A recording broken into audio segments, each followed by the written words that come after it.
हमेशा मीठे अल्फाज बोलो ताकि कभी अल्फाज वापस लेने पड़े तो कड़वे न लगे, हजीमत का सामना न करना पड़े। पावर शेयरिंग का मकसद है कि इक़्तिदार, इख्तियार और वसाइल की मुनसिफाना तक़सीम हो। इनके काफ़ी बैट्समैन जो हैं वो पूरे पिछले एक साल से उनकी फॉर्म बहुत ख़राब हुई है। ये दिन इसीलिए मनाया जाता है कि जो कॉन्फ्लिक्ट रेजोल्यूशन के प्रोसेसेस हैं उनको इनिशिएट किया जाए। जो डेटा लॉगर है जिसने सारा डेटा कलेक्ट किया वो हमने खुद बिल्ड किया था।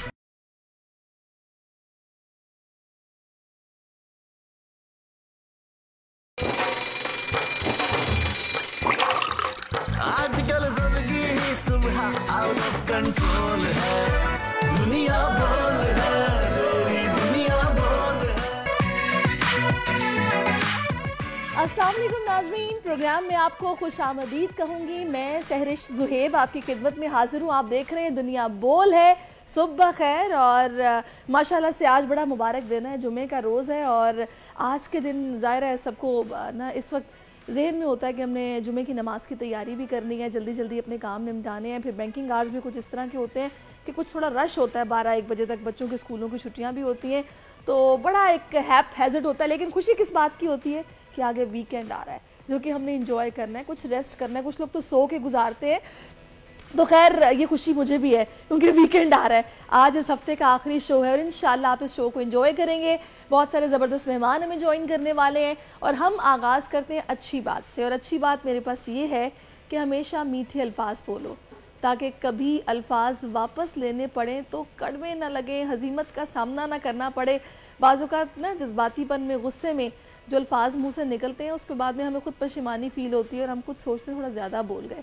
तो अगर हम पहले ही मीठे अल्फाज का चुनाव करेंगे और अपनी ज़िंदगी में आदत बना लेंगे कि हमने जब बात करनी है कड़वे अल्फाज नहीं बोलने जो किसी के दिल को दुखा दें। अक्सर हम कहते हैं ना, किसी से सुनते हैं कि उसने तो ऐसी बात की सीधा जिस तरह बस दिल कट गया। तो आप जितने मर्जी अच्छे हों लेकिन अगर ज़ुबान आपकी कड़वी है तो आपकी सच्चाई का कोई फ़ायदा नहीं है। इस तरह के अल्फाज किसी के जहन पर नक्श हो जाते हैं, याद रहते हैं। तो इसी अच्छी बात के साथ आगे बढ़ना है कि मीठे अल्फाज का इस्तेमाल हमें करना है और ये मीठी मीठी कॉफ़ी आप भी पकड़ लीजिए अपने हाथ में। शो को एंजॉय करना है। दिन का आगाज़ और कॉफ़ी पी के ना इंसान अलर्ट हो जाता है, नींद सारी उड़ जाती है, ज़रा चाको चौबंद हो जाता है। तो आगे बढ़ते हैं, हम शामिल करते हैं बड़ी खबर। सिंध में हुकूमत साजी का मामला, पीपी और नून लीग का पार्ट शेयरिंग मुआहिदा मुकम्मल, लेकिन हुकूमत की बड़ी इत्तेहादी मुत्तहिदा पाकिस्तान फ़िलहाल अपने मुतालबात मनवाने में नाकाम। क्या बल्दियाती इदारों को बाइख्तियार समेत गवर्नर सिंध MQM का होगा? फारूक सत्तार से प्रोग्राम में जानेंगे। बच्चों के मुस्तकबिल से खिलवाड़ किया गया, इंटरमीडिएट नताइज में बेज़ाब्तगियों, नताइज में हेर फेर का इंकशाफ। तहकीकाती कमेटी रिपोर्ट ने controller, deputy controller, assistant controller और IT टीम को जिम्मेदार ठहरा दिया। रिपोर्ट वज़ीर आला सिंध को भी अरसाल। क्या जिम्मेदारों के खिलाफ कोई कानूनी कार्रवाई भी होगी? 8 सालों बाद कराची में 18वीं सिंध गेम्स का आज से आगाज़। सिंध में छुपे टैलेंट को आलमी सतह पर लाने का मिशन। इवेंट में क्रिकेट, फुटबॉल, जूडो, कराटे समेत रिवायती खेल भी शामिल। और अमन व मोहब्बत, एक दूसरे को समझने का आलमी दिन। पाकिस्तान में तहम्मुल और अदम बर्दाश्त के मुआशरे पर बढ़ते असरात की वजूहात क्या हैं? प्रोग्राम में आज ये जानने की कोशिश करेंगे। बड़ा अच्छा ये आज के दिन का कह सकते हैं ना आप title, world peace and understanding day, ये बड़ा ज़रूरी है। इस पर हम आज खुलकर बात करेंगे कि इसके लिए हमें क्या करना चाहिए, लोगों को इसको किस तरह समझने की ज़रूरत है कि ये इसकी अहमियत क्या है, तभी ये दिन मनाया जाता है। खैर इस पर बात आगे चलकर होगी। अभी हम बात करते हैं पाकिस्तान पीपल्स पार्टी और नवाज़ लीग ने मिलकर जो पार्ट शेयरिंग का मुआहिदा वो तो कर लिया है, लेकिन कौमी असम्बली में नवाज़ लीग की सबसे बड़ी इत्तेहादी मुत्तहिदा पाकिस्तान फ़िलहाल अपने मुतालबात मनवाने में नाकाम है। बज़ाहिर 4 वजारतें और गवर्नरशिप का मामला सामने है, लेकिन असल मसला कानून साजी के जरिए बल्दियाती इदारों को बाइख्तियार बनाना है और शायद इस मामले पर पीपल्स पार्टी राजी नहीं है। इसी सारी सूरत हाल पर बात करने के लिए बड़ी मौजूद शख्सियत इस वक्त हमारे साथ मौजूद है। रहनुमा है MQM पाकिस्तान के फारूक सत्तार साहब। बहुत शुक्रिया फारूक भाई आपके वक्त के लिए, thank you so much for your time. अच्छा फारूक भाई, मरकज में पावर शेयरिंग का फॉर्मूला तो आप लोगों का तय पा गया, मगर MQM पाकिस्तान के मुतालबात अब तक मंजूर नहीं हुए, क्या ये खबर बिल्कुल दुरुस्त है? और नवाज लीग से आप लोगों की आखिरी बार बात कब हुई है, क्या नतीजा रहा? नहीं, मेरे ख्याल में ये तासुर गलत है कि कोई पेशरफ नहीं हुई।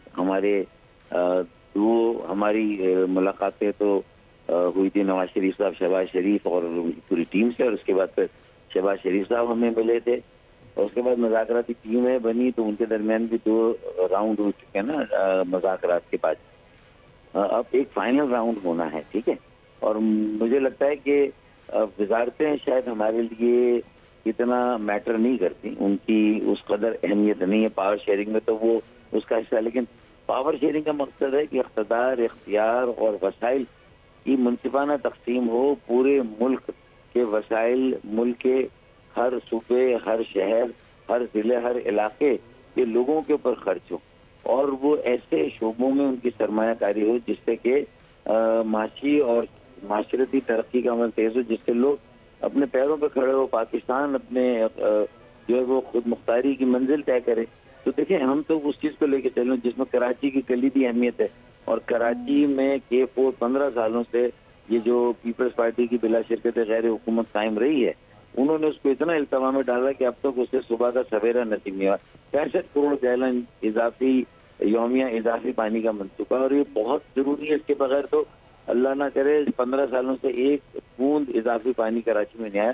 फसादात होंगे और ये फसादात कहीं लसानी फसादात में तब्दील ना हो जाए और फिर कराची को उस अजाब से निकालना, मैं समझता हूँ किसी के बस की बात नहीं होगी। तो हम एक बसीरत और एक विजन के साथ बात कर रहे हैं ना, कि भाई कराची को उसका कौमी किरदार लौटाया जाए और उसकी जो माशी तरक्की में जो उसका किरदार है वो बहाल किया जाए। तो हम उस तरफ काम कर रहे हैं। और कराची के इंफ्रास्ट्रक्चर को जो हालत 15 सालों में हुई है, अगर उसको ठीक नहीं, और कराची सारे पाकिस्तान को पालता है, कराची चलता है तो पाकिस्तान चलता है, ये सब जानते हैं। और पाकिस्तान की मईशत की बहाली, इस्तेहकाम और उसकी तेजी तरक्की का इन्हिसार भी कराची पर। तो हमारा फोकस ये है सारी चीजों, और बल्दियाती इदारों, शहरी हुकूमतों को खुद मुख्तार बनाना, बावसीला बाख्तियार बनाना, उन्हें बराह रास्त मरकज से पैसे देना। 130 जिलों को 130 मेयर और चेयरमैन हजरात जो 130 जिलों के है ना, और उनको इख्तियारात जो उनके हैं बल्दियाती शहरी जो चीजें वो देना, उसके लिए आईनी तरमीमी बिल है। तो वो ज्यादा हमारे लिए सारी चीजें हैं। तो उस पर तकरीबन सोच विचार हो रहा है और उस पर मुझे काफी नजर आ रहा है कि PMLN की तरफ जो टीम है वो और जो उनकी लीडरशिप है वो उस पर मुत्तफिक नजर आ रही है। मुझे लगता है कि एक आध दिन में हो सकता है कल एक मीटिंग हो जाए शहबाज शरीफ साहब से फाइनल, और उसमें जो चीजें रह गई हैं वो तय हो जाए। मुझे लगता है देखिए फारूक भाई, इत्तलात तो कुछ इस तरह की भी हैं कि मुत्तहिदा ने सिर्फ वजारतें ही नहीं बल्कि डिप्टी स्पीकर की कुर्सी भी मांगी थी, मगर वो पीपल्स पार्टी को मिल गई। तो क्या अब आप तस्दीक करेंगे वाकई ऐसा था? नहीं, देखिए, हम भी कह रहे हैं कि जब आईनी ओहदे बट रहे हैं और दोनों बड़ी पार्टियों ने उस पर अपने दावे किए हुए हैं, तो सिंध की गवर्नरी तो MKM को मिलनी है, ठीक है ना। लेकिन एक आध आईनी ओहदा हमें मिलना चाहिए। हमने ऐसे मतलब ये समझ लीजिए कि बरसबील तस्करा बात करती, कोई हमारा इसके ऊपर वो नहीं। हमारा आईनी तरमीमी बिल, इख्तियारात और इख्तियार और वसाइल की निचली सतह पर मुंतकली, जो जमहूरियत की तीसरी सतह है, बल्दियाती निज़ाम को मजबूत और मुस्तहकम करना और मकामी हुकूमत को इख्तियारात और वसाइल देना, और मजबूत जिले अब मजबूत पाकिस्तान की जमानत है। न मजबूत सूबे मजबूत पाकिस्तान की जमानत साबित हुए, न मजबूत मरकज। तो ये सारी चीजें, तो एक तो आईनी तरमीमी बिल, दूसरा फंड्स, वसाइल, खरबों रुपए चाहिए होंगे आपको कराची में सर्कुलर ट्रेन चलाने के लिए, आपको खरबों रुपए चाहिए जो ये K4 का मंसूबा उसको मुकम्मल करने के लिए, और बाकी निकासियाब और जो कचरा उठाने का निज़ाम है उसको जदीद बनाने, ट्रीटमेंट प्लांट्स को सही करने के लिए भी आपको सैकड़ों अरब मतलब आपको अरबों रुपए चाहिए। तो मैं समझता हूँ कि ये सारी चीजें अगर क्लियर हो जाए ना, तो पाकिस्तान की माशी और समाजी तरक्की की रफ्तार अगर ठीक होती है तो पाकिस्तान अपने पैरों पर खड़ा होगा। हम कराची के लिए नहीं मांग रहे, असल में हम शहरों के लिए मांग रहे हैं, जिलों के लिए मांग रहे हैं। लाड़काना, नवाबशाह, भालपुर और रावलपिंडी, मुल्तान, लाहौर, पिशावर, कोयटा, ये सब कराची की कहानी नहीं, ये पूरे मुल्क की कहानी जो हम कर रहे हैं। सही। अच्छा फारूक भाई, ये भी दुरुस्त है कि निचली सतह पर जब तक इख्तियार नहीं मिलेगा मसाइल हल नहीं होंगे। मैं ये आपसे जानना चाहूंगी कि वाकई के इस हवाले से को मुतालबे आप लोगों ने किए हैं और नवाज लीग उस पर संजीदगी से गौर भी कर रही है, सूरत हाल है क्या? देखिए, पीपल्स पार्टी से तो बहुत मुश्किल है कि ये तो वो तोता है जिसमें उनकी जान है ना, तो वो तो कभी से 10 बार उनके मफादात, उनके जो सियासी मफादात हैं, उनके माली मफादात हैं, पीपल्स पार्टी ने जो 15 सालों से किया तो उसके बाद तो वो मेयर लाड़काना और नवाबशा के मेयर को इख्तियार दे जो उनके अपने शहर है। ये कभी मतलब आप तस्वुर नहीं कर सकते, उनकी सरिश में नहीं है, उनके मंशूर में नहीं है। और जो बदतरीन और करप्ट हुक्मरानी 15 सालों से थी, तो पीपल्स पार्टी को तो एक तरफ रखते हैं। हाँ, 2/3 अगर नहीं भी हो तो हम ये तय कराना चाहते हैं PMLN से, आईनी तरमीम बिल या कानून साजी पे, कि वो ये तय करें कि अगर कोई हमारा माहिदा होता है और तहरीरी होता है तो उसमें बात हो कि PMLN ने MQM पाकिस्तान की इस मुजव्वज़ा आईनी तरमीमी बिल की जो के मकसद और इसकी रूह से मुकम्मल इत्तफाक किया कि इख्तियार इख्तियार वसाइल निचली सतह पर मुंतकिल होने चाहिए, और जो है वो इस बिल को मंजूर कराने के लिए इत्तफाक राय मुश्तरका तौर पर इत्तफाक राय ने MQM पाकिस्तान और PMLN मुश्तरका तौर पर इत्तफाक राय कायम करेंगे, ये हम चाहते हैं। और मेरे ख्याल में इस पर वो आमादा है। और मैंने कहा था कल, लेकिन मैं ये कह दूं कि आज मुझे उम्मीद है कि आज कोई बातचीत का आखिरी राउंड होगा। शहबाज शरीफ साहब भी उसमें मौजूद होंगे, तो मेरे ख्याल में चीजें अगर फारूक भाई पीपल्स पार्टी सिंध में भी कोई अच्छी ऑफर आप लोगों को करती है तो सूबाई काबीना में जगह मिल जाए तो क्या MQM सिंध हुकूमत में भी शामिल हो सकती है? देखिए, हमें कोई रियायत नहीं चाहिए, कोई खैरात नहीं चाहिए, कोई एहसान नहीं चाहिए, ठीक है ना।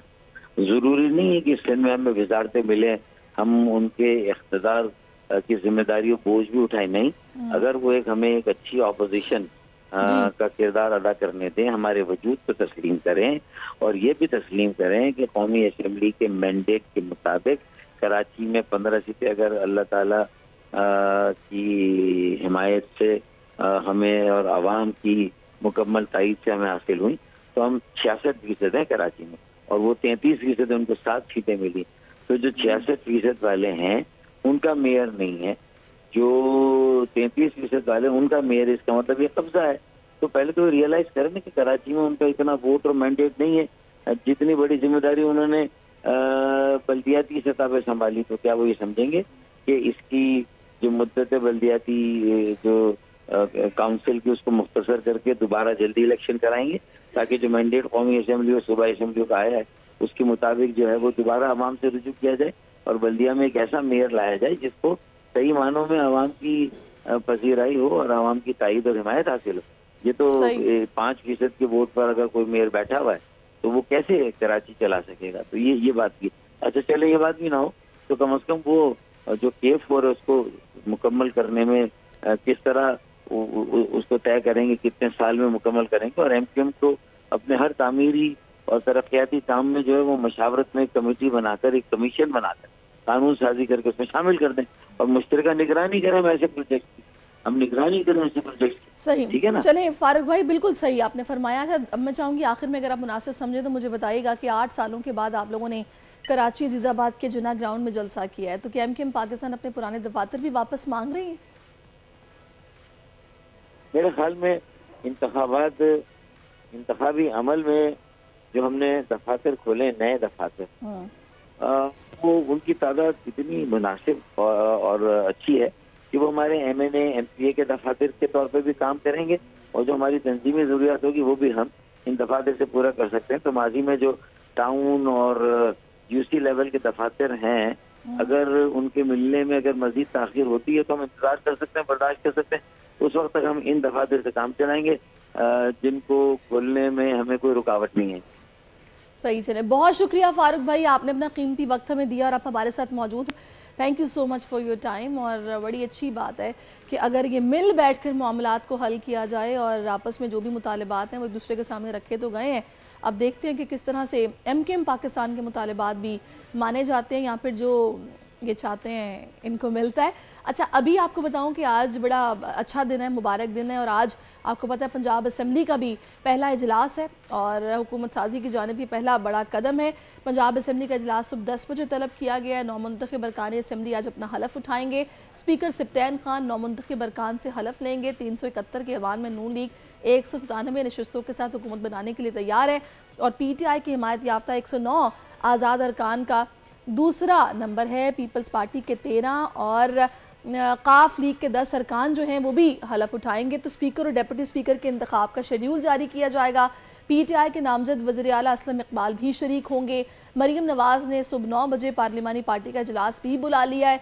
मजीद डिटेल्स के लिए फातिमा शिराजी इस वक्त हमें ज्वाइन कर चुकी है, उनसे बात करते हैं। फातिमा, बताइएगा बाकायदा तौर पर इजलास कितने बजे शुरू होने जा रहा है और क्या चहल पहल देख रही हैं आप पंजाब असेंबली के बाहर? जी बिल्कुल, पंजाब असेंबली की रौनकें जो हैं वो तकरीबन 1 साल 1 माह बाद जो है वो दोबारा बहाल हो गई हैं और अभी 10 बजे इजलास शुरू होने का इम्कान है। लोग पहुंचना शुरू हो गए हैं। अब तक अगर बात की जाए तो हिना परवेज भट्ट, अज़मा बुखारी, अता तारर और मुस्लिम लीग नून के जितने भी अरकान हैं जो नौमुंतखब हैं वो आहिस्ता आहिस्ता पहुंचना शुरू हो गए हैं। इसकी रौनकें बहाल हो गई हैं, लेकिन आज जो इजलास होगा बहुत हंगामा अंगेज होगा, क्योंकि इसमें जो है बकौल जो पंजाब मरीम नवाज के कि उनके जो वालिद और उनके चचा के बाद अब वो खुद अपनी सलाहियतें मनवाने जा रही हैं। और आज जो है पंजाब असेंबली के स्पीकर और डेप्यूटी स्पीकर का भी इंतखाब होगा और वो भी आज हलफ लेंगे। और मतलब शायद ये ऐसा हो सकता है कि हंगामा आराई के बाद ये जो इजलास है वो कल तक मुलतवी भी हो जाए, क्योंकि पीटीआई के कुछ आजाद अरकान ऐसे हैं जो आज के इजलास में शामिल नहीं होंगे और जब तक वो शामिल नहीं होंगे तब तक हाउस जो है वो नामुकम्मल रहेगा। और इसी में जो है वो मतलब अभी जो है नशिस्तें क्योंकि पूरी तरह से हाउस मुकम्मल नहीं होगा, मुंतखब अरकान ने जिन्होंने आज हलफ लेना है वो आहिस्ता आहिस्ता पहुंचना शुरू हो गए हैं। आज जो इजलास था वो 10 बजे शुरू होना है, लेकिन अब अच्छा फातिमा, मुझे बताएगा अज़मा बुखारी भी शुरू नहीं हुए। सही, अज़मा बुखारी ने भी मीडिया से बातचीत की और उनकी तरफ से बताया गया है कि आज मरीम नवाज बतौर पहली खातून वज़ीर आला पंजाब असेंबली अपना यहाँ पर उनको 2/3 अक्सरियत मिलेगी। और बिल्कुल, पाकिस्तान और पंजाब की तारीख में पहली बार ऐसा होने जा रहा है कि खातून वज़ीर आला होंगी और वज़ीर आला पंजाब का आज वो हलफ उठाएंगी। और इसी तरह एक जो खातून है वो अपनी पार्लिमानी सियासत का आगाज करने जा रही है। और इसके अलावा इनके अलावा जो है वो बाकी जो नौमुंतखब अरकान हैं वो भी आज हलफ उठाने जा रहे हैं। और स्पीकर डेप्यूटी स्पीकर का भी आज इंतखाब होगा। और बाकी जो है मुस्लिम लीग नून के बाकी जो अरकान हैं वो बहुत ज्यादा पुरजोश हैं और आहिस्ता आहिस्ता जो बाकी उम्मीदवार हैं कुछ आना शुरू हो गए हैं और कुछ का तो फाइनल डिसीजन है कि हमने आज के इजलास में शामिल नहीं होना। वो पीटीआई के कुछ आजाद अरकान हैं। तो अभी इजलास शुरू होने के बाद ही ये बताया जा सकता है कि क्या चीजें फाइनलाइज हुई हैं, क्योंकि उनके बगैर हाउस नामुकम्मल होगा। तो ये किस तरह मुस्लिम लीग नून जो है वो इस चीज को मैनेज तो फातिमा 10 बजे का वक्त था, तो 10 बजे ही शुरू होगा या फिर इससे ताखीर भी हो सकती है? ताखीर हो सकती है, क्योंकि उस हिसाब से अभी तक लोग जो हैं वो पहुंचे नहीं हैं। रौनकें काफी हैं, लेकिन जो मुकम्मल एक हाउस होना चाहिए था, जो जितनी नशिस्तें थी मुस्लिम लीग नून की और बाकी जो पीपल्स पार्टी की हैं, मुस्लिम लीग काफ की हैं, सब आहिस्ता आहिस्ता पहुंच रहे हैं। अच्छा, सिक्योरिटी की सूरत हाल क्या है? सॉरी, सिक्योरिटी की सूरत हाल क्या देख रही हैं? सिक्योरिटी के यहाँ बहुत ज्यादा सख्त इंतजाम किए गए। पंजाब असेंबली के बेसिकली 4 गेट है, चारों गेट पे जो है भारी नफरी है पुलिस की और डीआईजी साहब खुद जो है वो इस सिक्योरिटी के इंतजाम को देख रहे हैं और मीडिया के लिए अलग जो है वो गेट ओपन किया गया है। सिक्योरिटी के 3 से 4 बैरियर लगे हुए हैं एक गेट को क्रॉस करने के लिए। तो सिक्योरिटी के यहाँ शदीद और सख्त इंतजाम किए गए हैं। सही। तो फातिमा, मुझे ये भी बताइएगा कि स्पीकर और डेप्यूटी स्पीकर के इंतखाब के लिए तो मेरा ख्याल है कल वो होने जा रहे हैं, आप बता रही हैं कि वो भी आज ही होगा इंतखाब? नहीं, आज ही इंतखाब हो, क्योंकि पीपल्स पार्टी की जानिब से नाम दे दिए गए हैं और आज जो इसकी सदारत करेंगे वो सुल्तान खान करेंगे, जो कि गुज़िश्ता जो कि साबिक जो है सेटअप में होंगे ना? हाँ, बिल्कुल हैं जी। तो आज वो इंतखाब करेंगे और मुस्लिम लीग नून की जानिब से और पीपल्स पार्टी की जानिब से एक नाम जो है वो मतलब इन्होंने डिसाइड कर लिया। वो 3 नाम दिए थे, जिसमें अफजल चंद और जो है मखदूम साहब का नाम था। तो मुस्लिम लीग नून और पीपल्स पार्टी की जानिब से एक नाम आज फाइनलाइज किया जाएगा और फिर आज वो हलफ भी उठाएंगे। सही, वो आज हलफ भी उठाएंगे। तो हुकूमत साजी की जानिब ये पहला बड़ा कदम है। और अच्छा, वैसे खबरें क्या आ रही हैं फातिमा जाती उम्रा से? मरीम नवाज कितने बजे तक यहाँ पर पहुँचने वाली हैं, कुछ खबर है? मरीम नवाज जाती उम्रा से अभी निकली नहीं है। 10 बजे का सेशन है। जाती उम्रा से अब तक वो रवाना नहीं हुई और जैसे रवाना होंगी यहाँ वो पहुंच जाएंगी और इजलास की सदारत करेंगी। जाकिर अच्छा। से पंजाब असम्बली का जो डिस्टेंस है, ड्राइविंग डिस्टेंस है, वो तकरीबन 30 मिनट का है। तो आप अंदाजा लगा लें कि 10 बजे तक अगर वो पहुंचती भी हैं तो इजलास में ताखीर जो है वो नजर आ रही है। चलें जी, फातिमा बहुत शुक्रिया, आपने हमें डिटेल से आप। और मरियम नवाज जो हैं वो अपनी पार्लिमानी सियासत का आगाज़ करने जा रही हैं। आज वो हलफ भी लेंगी बतौर वज़ीर आला पंजाब। इजलास 10 बजे शुरू होना है, लेकिन फातिमा बता रही हैं कुछ ताख़ीर हो सकती है, लेकिन बोल टीवी तो खैर आपको अपडेट करता ही रहेगा। एक ब्रेक लेनी है प्रोग्राम में मुझे, ब्रेक के बाद फिर से आपकी खिदमत में हाजिर होते हैं। Stay with us. आजकल जिंदगी ही सुबह आउट ऑफ कंट्रोल है, दुनिया बोल है, तेरी दुनिया बोल है। जी वेलकम बैक नाज़रीन। और आपको पता है कि हम PSL पे तो लाजमी बात करते हैं, तो पाकिस्तान सुपर लीग का नवा एडिशन जो कि जारी है और 8वें मैच में कोयटा ग्लैडिएटर्स ने इस्लामाबाद यूनाइटेड को आसानी 3 विकेटों से शिकस्त दे दी और मुसलसल तीसरी कामयाबी हासिल कर ली है। इस्लामाबाद यूनाइटेड ने मुकर्ररा 20 ओवर्स में 9 विकेटों पर 138 रन बनाए हैं। आगा सलमान 33 रन बनाकर नुमाया रहे। फ़हीम अशरफ को मनरो ने 20 और जॉर्डन कॉज ने 19 रन बनाए हैं। कोयटा ग्लैडिएटर्स की जानिब से मोहम्मद वसीम ने और अबरार अहमद ने 3-3 विकेट्स हासिल किए हैं। अकील हुसैन ने 2, मोहम्मद असलैन ने 1 विकेट लिया, जिसके बाद कोयटा ग्लैडिएटर्स की टीम ने 139 रन का हदफ आसानी 19वें ओवर में 7 विकेटों के नुकसान पर पूरा किया। इसी पर बात करने के लिए इस वक्त फरीज शाह मुझे ज्वाइन कर चुके हैं, जो कि एक क्रिकेट एक्सपर्ट हैं। Fareez, thank you so much for your time कि आप सुबह सुबह हमारे साथ मौजूद हैं। अच्छा, सबसे पहले तो मुझे ये बताइएगा कि कल के मैचेस आपने देखे होंगे ऑब्वियसली, तो क्या आपने असेस किया ये जो इस्लामाबाद की टीम को हुआ है, क्या इसके पीछे फैक्टर्स क्या इन्वॉल्व थे जो इनको लॉस हुआ ये मैच?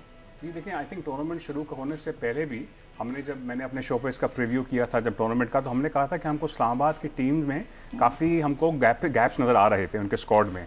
मसलन कोई भी एक समझें, maybe their batsman shot, एक उनके पास कोई थोड़ी लंबी इनिंग खेलने वाला तजुर्बेकार बैट्समैन जो था वो स्क्वाड में मिसिंग था। तो उसमें लगा था कि जिस दिन उनके बैट्समैन सारा काफ़ी अग्रेसिवली खेलते हैं, तो जिस दिन द डे वो कम ऑफ तो वो कुछ अच्छे स्कोर्स बनाएंगे, लेकिन कंसिस्टेंटली उनका बड़े स्कोर बनाना जो है वो मुश्किल होगा। और यही नज़र आ रहा है कि अब वो 3 मैचेस में 2 मैचेस हार चुके हैं और दोनों में उनकी मेन स्ट्रगल जो है उनकी बैटिंग में हुई है बजाय इसके कि बॉलिंग में हुई है। सो कल एट सम पॉइंट वो 7 ओवर में 69 फॉर 1 थे, तो जब लग रहा था कि शायद ये कोई 200 के करीब पहुंचेंगे, लेकिन उसके बाद एकदम से वो 90 फॉर 4 हो गए और इनिंग कभी रिकवर नहीं कर पाई उनकी। सो आई थिंक उनके पास वो जो एक बैट्समैन शॉट है उसका मसला आ रहा है। उसके अलावा अगर आप उनकी इस पर बैटिंग लाइनअप देखें तो इनके काफ़ी बैट्समैन जो हैं वो पूरे पिछले 1 साल से उनकी फॉर्म बहुत ख़राब हुई है। So Colin Munro at top of the order हैं, वो न्यूजीलैंड के लिए खेलते हैं, जहाँ भी खेलते हैं उनकी स्ट्राइक रेट जो है जनरली पूरे साल बहुत कम रहा है। उसके अलावा फिर शादाब खान का एज अ बैट्समैन उनका performance has not been so good. की मुझे समझ नहीं आ रही, कभी वो 1 डाउन आते हैं, कभी वो 2 डाउन आते हैं, कभी वो 6 डाउन आ जाते हैं। ये जब तक टॉप ऑर्डर को आप सॉर्ट आउट नहीं रखेंगे, आई थिंक आप कंफ्यूज और परेशान रहेंगे। ये आपने बड़ा अच्छा पॉइंट रेज किया, क्योंकि जनरली इस्लामाबाद जो है ना वो काफ़ी अडेप्टेबल टीम है, सिचुएशन के हिसाब से खेलते हैं, which is a good thing. लेकिन जरा आप उसको अगर ओवरडू कर दें तो फिर ये प्रॉब्लम बढ़ जाती है। शादाब जो हैं, चलें वो पिछले 2-3 साल से one of the top batsman Islamabad के, राइट, अब PSL में। अब वो पहले तो कभी जो आपने जिक्र किया वो 3 पे आए, फिर 4 पे आए, फिर 6 पे आए। आपको जनरली होता क्या है, आपने अडेप्टेबिलिटी रखनी होती है, लेकिन आपने टॉप 3 और 4 सेम रखनी चाहिए। अडेप्टेबिलिटी उसके बाद आती है। अब शादाब ने पहले में ज़बरदस्त परफॉर्मेंस दी पहले मैच में आके, फिर उन्होंने उनको मूव कर दिया, वो नंबर 7 पे आए। सो आई थिंक इस्लामाबाद को मेरा हिसाब से उनको चाहिए कि अपने टॉप 4 कम से कम वो लॉक करें और 3-4 मैचेस उन्हीं 4 टॉप 4 से खिलाएं, और फिर देखें कि उनका क्या उसमें आता है। एंड शादाब अगेन वो पिछले 3 सीजन से नंबर 4 पे बैट कर रहे हैं, बहुत अच्छी परफॉर्मेंस कर रहे हैं। सो उनका बार बार मूव करना कोई सेंस नहीं बन रहा है इस वक्त। बिल्कुल आप सही कह रहे हैं। अच्छा, कोयटा की बात मैं थोड़ी सी करूंगी। वैसे तो मुझे इस इवेंट के अंदर ना मुल्तान सुल्तान्स की बॉलिंग ऑसम लग रही है, मुझे कंप्लीट पैकेज लग रहा है। कल कोयटा ने भी बॉलिंग अच्छी की है, उस पर आप क्या राय रखते हैं? देखिए, कोयटा की बॉलिंग जो है ना, अगेन हमने जब प्रीव्यू किया था अपने शो पे, तो हमने जब भी देखा था कि ऑन पेपर भी उनकी बॉलिंग बहुत अच्छी लग रही है। शायद उनका सबसे कमजोर तरीन बॉलर इस वक्त शायद आप कहेंगे कि मोहम्मद हसनैन होंगे, जो ऑलरेडी पाकिस्तान के लिए खेल चुके हैं, 140+ पर आप बॉलिंग कराते हैं। अगर वो कराची की टीम में चले जाएं, मोहम्मद हसनैन शायद बेस्ट बॉलर हो जाएंगे उनके, right. So that's the level of strength of squad they have. उसके अलावा क्वेटा एक कॉन्शियस डिसीजन कर रहा है कि वो 5 स्पेशलिस्ट बॉलर्स के साथ हर मैच में जा रहा है। बिल्कुल। एंड उससे थोड़ी उनकी बैटिंग शॉर्ट हो सकती है। एक्सपीरियंस्ड भी है ना जो प्लेयर्स हैं, मोहम्मद आमिर हैं, जाहिर है हसनैन का, 5 ऐसे हैं कि जो बड़ा अच्छा। बिल्कुल। देखिए अब पहली बात मोहम्मद आमिर का जिक्र किया, बट आप मोहम्मद वसीम जूनियर जो बिल्कुल समझे पाकिस्तान के स्क्वाड्स में रहते हैं, ही इज देयर। फिर मोहम्मद हसनैन भी जो स्क्वाड्स के आसपास रह चुके हैं, इंजरी से वापस आ रहे हैं, वो हैं। And arguably you can say कि हमारे जो बेस्ट नाइस स्पिनर हैं पाकिस्तान में इस वक्त अबरार, वो उनके लिए खेल रहे हैं। अबरार उनके लिए खेल रहे हैं। अकील हुसैन इतना बड़ा नाम नहीं है शायद, लेकिन वो प्रॉब्ली वेस्ट इंडीज के बेस्ट स्पिनर हैं, is a very good operator. उनकी बड़ी इनका कॉम्बिनेशन बड़ा अच्छा है। सो मोहम्मद आमिर जो है उनकी स्ट्रेंथ जो है नई बॉल से है। अकील हुसैन भी नए बॉल से स्पिन कर सकते हैं। अबरार जो है मिडिल ओवर्स में बॉलिंग करते हैं। फिर मोहम्मद वसीम जूनियर जो है वो एंड ओवर्स के स्पेशलिस्ट हैं। मुझे बताएं काफी टाइम के बाद है क्वेटा जो अपने मैचेस इस तरीके से जीत रहा है, इसके पीछे वजह क्या कि कैप्टन चेंज हुआ है? देखिए सिर्फ कैप्टन नहीं है, क्वेटा जो है ना पिछले 3-4 साल से आई थिंक उन्होंने अपनी टीम को इवॉल्व करना होता है वक्त के साथ साथ। अच्छा परफॉर्मेंस आपकी अच्छी भी हो रही है, उन्होंने थोड़ा सा स्टैग्नेट किया था, बट आई थिंक कैप्टन से ज्यादा एक लीडरशिप चेंज हुआ है, उनकी मैनेजमेंट भी चेंज हुई है। सो शेन वॉटसन वो वेरी रिनाउंड क्रिकेटर, क्वेटा के लिए काफी खेल चुके हैं। T20 अभी तक जो कोचेस चल रहे थे वो थे जिन्होंने शायद T20 खेली भी नहीं थी। अब वॉटसन 3-4 साल पहले तक PSL और IPL खेल रहे थे, वो उनके कोच हैं। ही इज अ Tier 1 कोच। वो IPL में असिस्टेंट कोच हैं दिल्ली कैपिटल्स के, रिकी पॉन्टिंग के अंडर वो उनको लीड करते हैं। तो समझिए तो उनका बहुत एक्सपीरियंस है T20 खेलने का भी और T20 कोचिंग एनवायरमेंट्स का भी। तो I think he is actually a very good decision by the Quetta Gladiators ownership, उनको एज अ कोच लाने का। एंड ऑब्वियसली उन्होंने जो कैप्टनसी चेंज की है that is not a bad decision. थोड़ा उन्होंने अनाउंस लेट किया तो नए कैप्टन को थोड़ा आई वुड इसलिए से इतना इम्पैक्ट नहीं है बिकॉज वो एक हफ्ते पहले तो अनाउंस किया उन्होंने। बिल्कुल ऐसा ही है। थोड़ा पहले करते तो ज्यादा टाइम होता, but I think the coaching change is definitely a good change. उसके अलावा उनका ड्राफ्ट अच्छा हुआ है। तो मैंने स्क्वाड की बात की, वो ऑन पेपर लग रहा था कि कराची और क्वेटा दोनों में बहुत चेंजेस हुए हैं।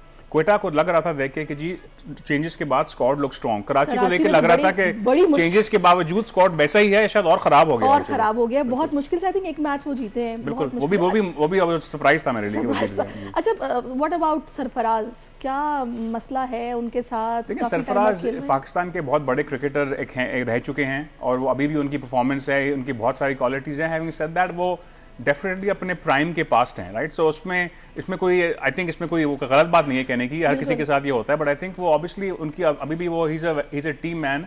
वो ऐसे प्लेयर हैं कि जब तक उनमें कुछ भी होगा कंट्रीब्यूट करने को, ही विल कीप ट्राइंग। उनकी विकेट कीपिंग अभी भी is very good actually. Sarfaraz का इशू है कि कराची वाले जज्बाती हो जाते हैं ना इसके मामले में कि सरफराज कभी धोखा नहीं देगा। फिर पता नहीं क्यों वो बात होती है कि जी कुछ साइड पे किया जा रहा है क्योंकि कराची से लिंक है, आपको पता है। I mean I would argue the other way, मैं भी कराची का रहने वाला हूं, बट शायद उस प्रेशर की वजह से शायद ज्यादा दिन वो टीम में रह चुके हैं मेरे हिसाब से।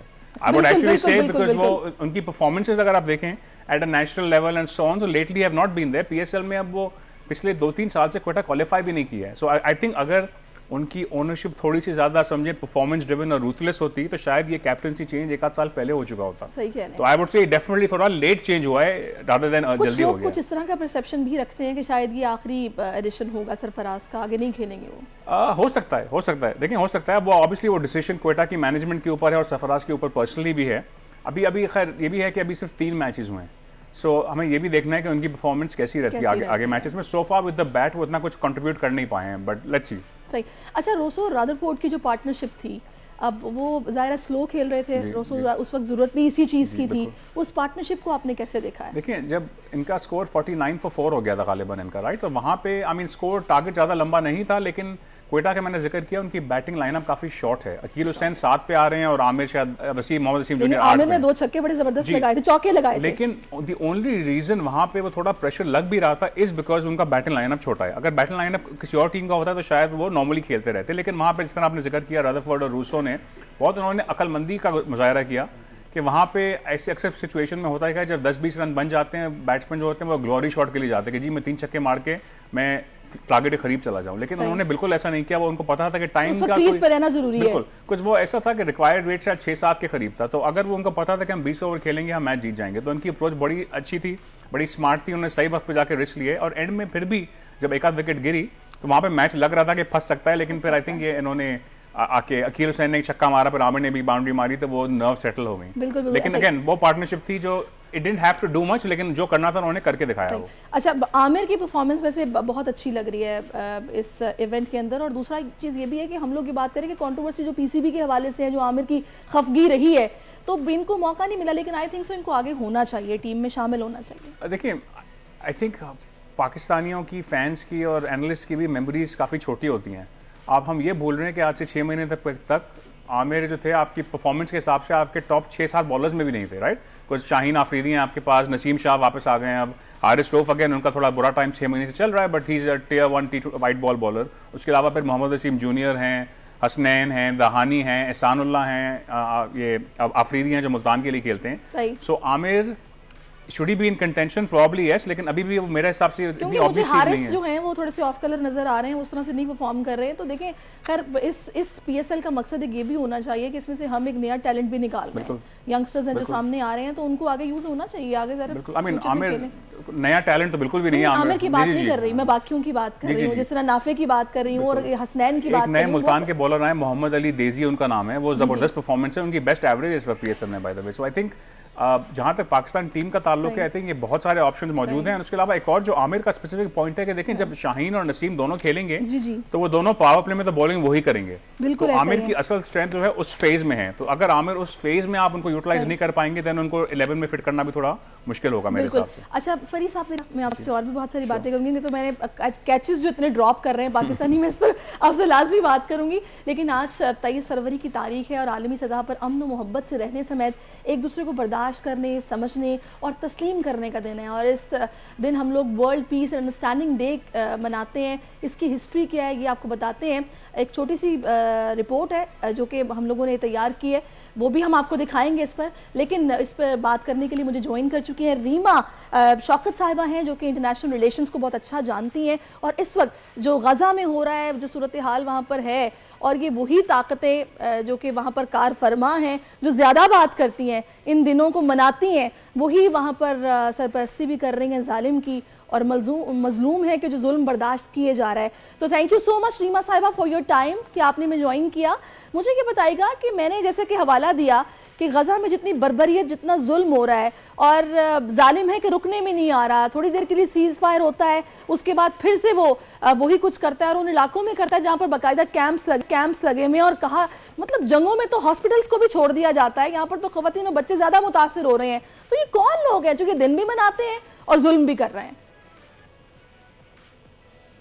बहुत शुक्रिया सैरिश, आपने बिल्कुल दुरुस्त फरमाया। जहां आज दुनिया भर में अमन और मोहब्बत का, पीस एंड अंडरस्टैंडिंग का दिन मनाया जा रहा है, वहीं पर हम देखते हैं कि इस वक्त दुनिया भर में कई ऐसे इलाके हैं जहां पर जुल्म और सितम जारी है। और इस वक्त जो रीसेंट एग्जाम्पल हमारे सामने है वो गज़ा की है, जहां पिछले साल अक्टूबर से शुरू होने वाली जंग का जो सिलसिला है वो अभी तक बावजूद कोशिशों की जंगबंदी की तरफ नहीं जा सका। आपने बिल्कुल दुरुस्त फरमाया कि जहाँ पर इस वक्त मुतासरीन के कैंप्स हैं, जहाँ पर कैंप्स लगाए गए हैं, जहाँ पर महसूरीन इस वक्त पनाह लिए हुए हैं, पनाह गुज़ीनों के कैंपों पर हमले जारी हैं। गज़ा का, फ़लस्तीन का इस वक्त कोई हिस्सा नहीं बचा, ख़ास तौर पे गज़ा का, जहाँ पर चाहे वो हॉस्पिटल्स हों, चाहे वो हम स्कूलों की बात कर लें, कोई भी ऐसे इलाके जहाँ पर इस वक्त इंसानी आबादी मौजूद थी उसको चुन चुन कर निशाना बनाया गया है। यकीनन ये सवालिया निशान बनता है उन ताकतों के लिए, उस मगरबी दुनिया के लिए जो कि इन दिनों को बड़े भरपूर तरीके से सेलिब्रेट करती है। हम देखते हैं कि पूरा साल जो है यूनाइटेड नेशंस की तरफ से और बाकी इदारों की तरफ से ऐसे दिन मनाए जाते हैं, लेकिन ये दिन जहाँ दुनिया भर में एक जिसे कहते हैं कि शऊर उजागर करने के लिए मनाए जाते हैं, वहीं इन तमाम मगरबी दुनिया के लिए एक सवालिया निशान भी है कि क्या वो खुद जब इन दिनों को सेलिब्रेट करने की बात करते हैं या इन दिनों को हाईलाइट करते हैं, ऐसे ओकेजन्स मनाते हैं, वहाँ कहाँ उनकी ये जो इंसानियत है, उनकी जो सोच है वो कहाँ चली जाती है। 1905 से ये world peace and understanding day मनाया जा रहा है और आज हम 2024 में हैं। हम देखें तो दुनिया भर में ऐसे कई वाक़यात हुए हैं, कई जंगें हुई हैं, कई तनाज़ात हुए हैं जिनकी तरफ अगर एक तरफ कोशिश की गई है कि जंगबंदी इख्तियार की जाए, ऑल्दो बहुत मुश्किल होता है, लेकिन हम इसी तरह देखते हैं कि जिस तरह रशिया यूक्रेन की मिसाल दी जाए। इस पर आप रोशनी डालिएगा कि हम जिन ताकतों की बात कर रहे हैं, क्या ये हिपोक्रेसी कर रहे हैं कि इनके जो अल्फाज हैं वो कुछ और है, प्रैक्टिकली कुछ और कर रहे हैं। आप देख लीजिए कश्मीर में इतना जुल्म हो रहा है, भारत को इनकी आशीर्वाद हासिल रही है। उसके बाद अगर आप यहाँ पर गजा में देख रही हैं तो इसराइल का सबसे बड़ा हामी ही अमेरिका है, बरतानिया है। तो ये लोग तो हिपोक्रेसी कर रहे हैं। जी, इस पे जी बिल्कुल सैरिश, आपने जी, आपने सही कहा, इसमें कोई शक नहीं कि जो अमेरिका बहादुर अपने आप को कहलाता है, या अमेरिका या मगरबी दुनिया, जो मगरबी ताकतें हैं, वो अपने इस एजेंडा की खातिर अपने कोई ना कोई ऐसे प्रोपेगेंडा हैं जिसके थ्रू अगर वो ग्लोबल साउथ पर या उन डेवलपिंग कंट्रीज़ पर उनके रिसोर्सेज की वजह से उसके ऊपर अजारादारी हासिल करना चाहते हैं, उसको अपने ऊपर उस पर काबिज होना चाहते हैं, तो वो क्यों डायलॉग का रास्ता अपनाएंगे या क्यों जंगबंदी की तरफ जाएंगे। अगर हम गजा या फलस्तीन की बात करें तो हम देखते हैं कि किस तरह से इसराइल को अमरीकी असलहा जो है उसकी ताकत भी हासिल है, दिन ब दिन उनको जो एड दी जा रही है उसमें इजाफा किया जा रहा है, जो उनके लिए डिफेंस बजट स्पेंडिंग है वो इंक्रीज की जा रही है। दूसरी तरफ जब हम फलस्तीन को देखते हैं, जहां पर दुनिया भर में जो सेन वॉइसेस की बात की जाती है, अगर उसने भी आवाज उठाई है, तो आप ये देखिए कि जहां हजारों की तादाद में दुनिया भर से रिलीफ जो है या इमदाद मुहैया की जा रही है, तो सिर्फ दिन भर में 24 घंटों में 4 इमदादी ट्रकों को दाखिल होने की इजाजत है। तो ये कहां का इंसाफ है? यकीनन इस पर यूनाइटेड नेशंस, अक़वाम मुत्तहिदा और तमाम दुनिया आवाज उठा रही है, और जो अपने तय जिसके लिए जो पॉसिबल है वो उसके लिए कोशिश कर रहा है। बिल्कुल। अच्छा रीमा साहब, वेरी सॉरी मैं आपको इंटरप्ट कर रही हूँ, इसमें हम ये देखते हैं कि आपने ये देखा होगा कि साउथ अफ्रीका जो है वो आलमी कोर्ट में गया, मतलब मुस्लिम दुनिया में से कोई ऐसा मुल्क नहीं था जो उस तरीके से आवाज़ उठाता या वहाँ तक जाता। तो एक तो ये सबसे बड़ी वजह भी है कि हम लोग मफादात की डोर में बंधे हुए हैं, ये इंटरेस्ट गेम भी चल रहा है। और हमने ये भी देखा है कि इन्हीं कंट्रीज में बहुत सारे ब्रिटिशर्स भी प्रोटेस्ट करने निकले, जूश भी निकले प्रोटेस्ट करने, लेकिन ये जाहिर है जो ऊपर बैठे हुए लोग हैं, जो इनके सरपरस्ते आला हैं, उनके अपने मफादात हैं जो कि वो नहीं दाव पर लगाना चाहते, इसलिए वो जालिम के हाथ नहीं रोक रहे। जी बिल्कुल सैरिश, देखिए हमें ये नहीं भूलना चाहिए कि अगर ये रिसोर्सेज के हसूल के लिए जंग है, जहां फ़लस्तीन का ऐसा बहुत सारा इलाका जो कि आपको गैस रिजर्व से भरपूर है, या अगर हम कश्मीर की बात कर लें, यकीनन हम रिसोर्सेज के पीछे देखते हैं कि ये वेस्टर्न दुनिया भाग रही है, उस पर काबिज होना चाहती है। आपने इंटरनेशनल कोर्ट ऑफ जस्टिस में जहां इस वक्त फ़लस्तीन के हवाले से हेयरिंग्स चल रही हैं, और हम देखते हैं कि साउथ अफ्रीका ने दुनिया भर से आवाज़ उठाई और उसने जाके इंटरनेशनल कोर्ट ऑफ जस्टिस में ये केस पेश किया। हमें भूलना नहीं चाहिए कि सियाह फाम जो अक्सरियत है उसने भी बहुत बड़ी जदोजहद की है, वो भी बहुत अरसा जो है वो महसूल रहे हैं, उन्होंने भी ये की सफरिंग्स बर्दाश्त की हैं।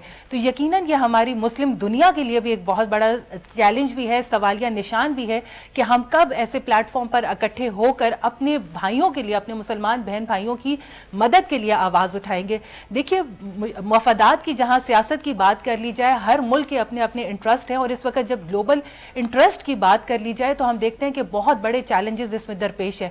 लेकिन जब बात आती है डायलॉग की, पीस प्रोसेसेस की, कॉन्फ्लिक्ट रेजोल्यूशन की, तो ये दिन इसीलिए मनाया जाता है कि जो कॉन्फ्लिक्ट रेजोल्यूशन के प्रोसेसेस हैं उनको इनिशिएट किया जाए। और खास तौर पे जब अब आज हम सन 2024 में बात कर रहे हैं कि अभी तक 4 माह से ज्यादा जो है वो फलस्तीन की जो जंग है उसको जारी हुए अरसा हो चुका है, तो कैसे जो है हम इसको डायलॉग का रास्ता अपना सकते हैं, कैसे जो अमेरिका, इसराइल और बाकी ताकतों को आमादा कर सकते हैं कि यूनाइटेड नेशंस सिक्योरिटी काउंसिल में बैठे, जो भी उनके मसाइल हैं उनको डायलॉग के जरिए टेबल पर बैठकर बातचीत के जरिए हल किया जाए। देखिए कहीं भी जो है वो कोलैटरल डैमेज किसी जंग का इलाज नहीं है। जी अच्छा, एक वक्त था हम लोग बच्चों को कहानियों में बताया करते थे, या हमने बचपन में कहानियां पढ़ी कि एक बादशाह हुआ करता था, वो अपनी रियाया पे बहुत जुल्म करता था, सब कुछ उसकी मर्जी के मुताबिक हुआ करता था।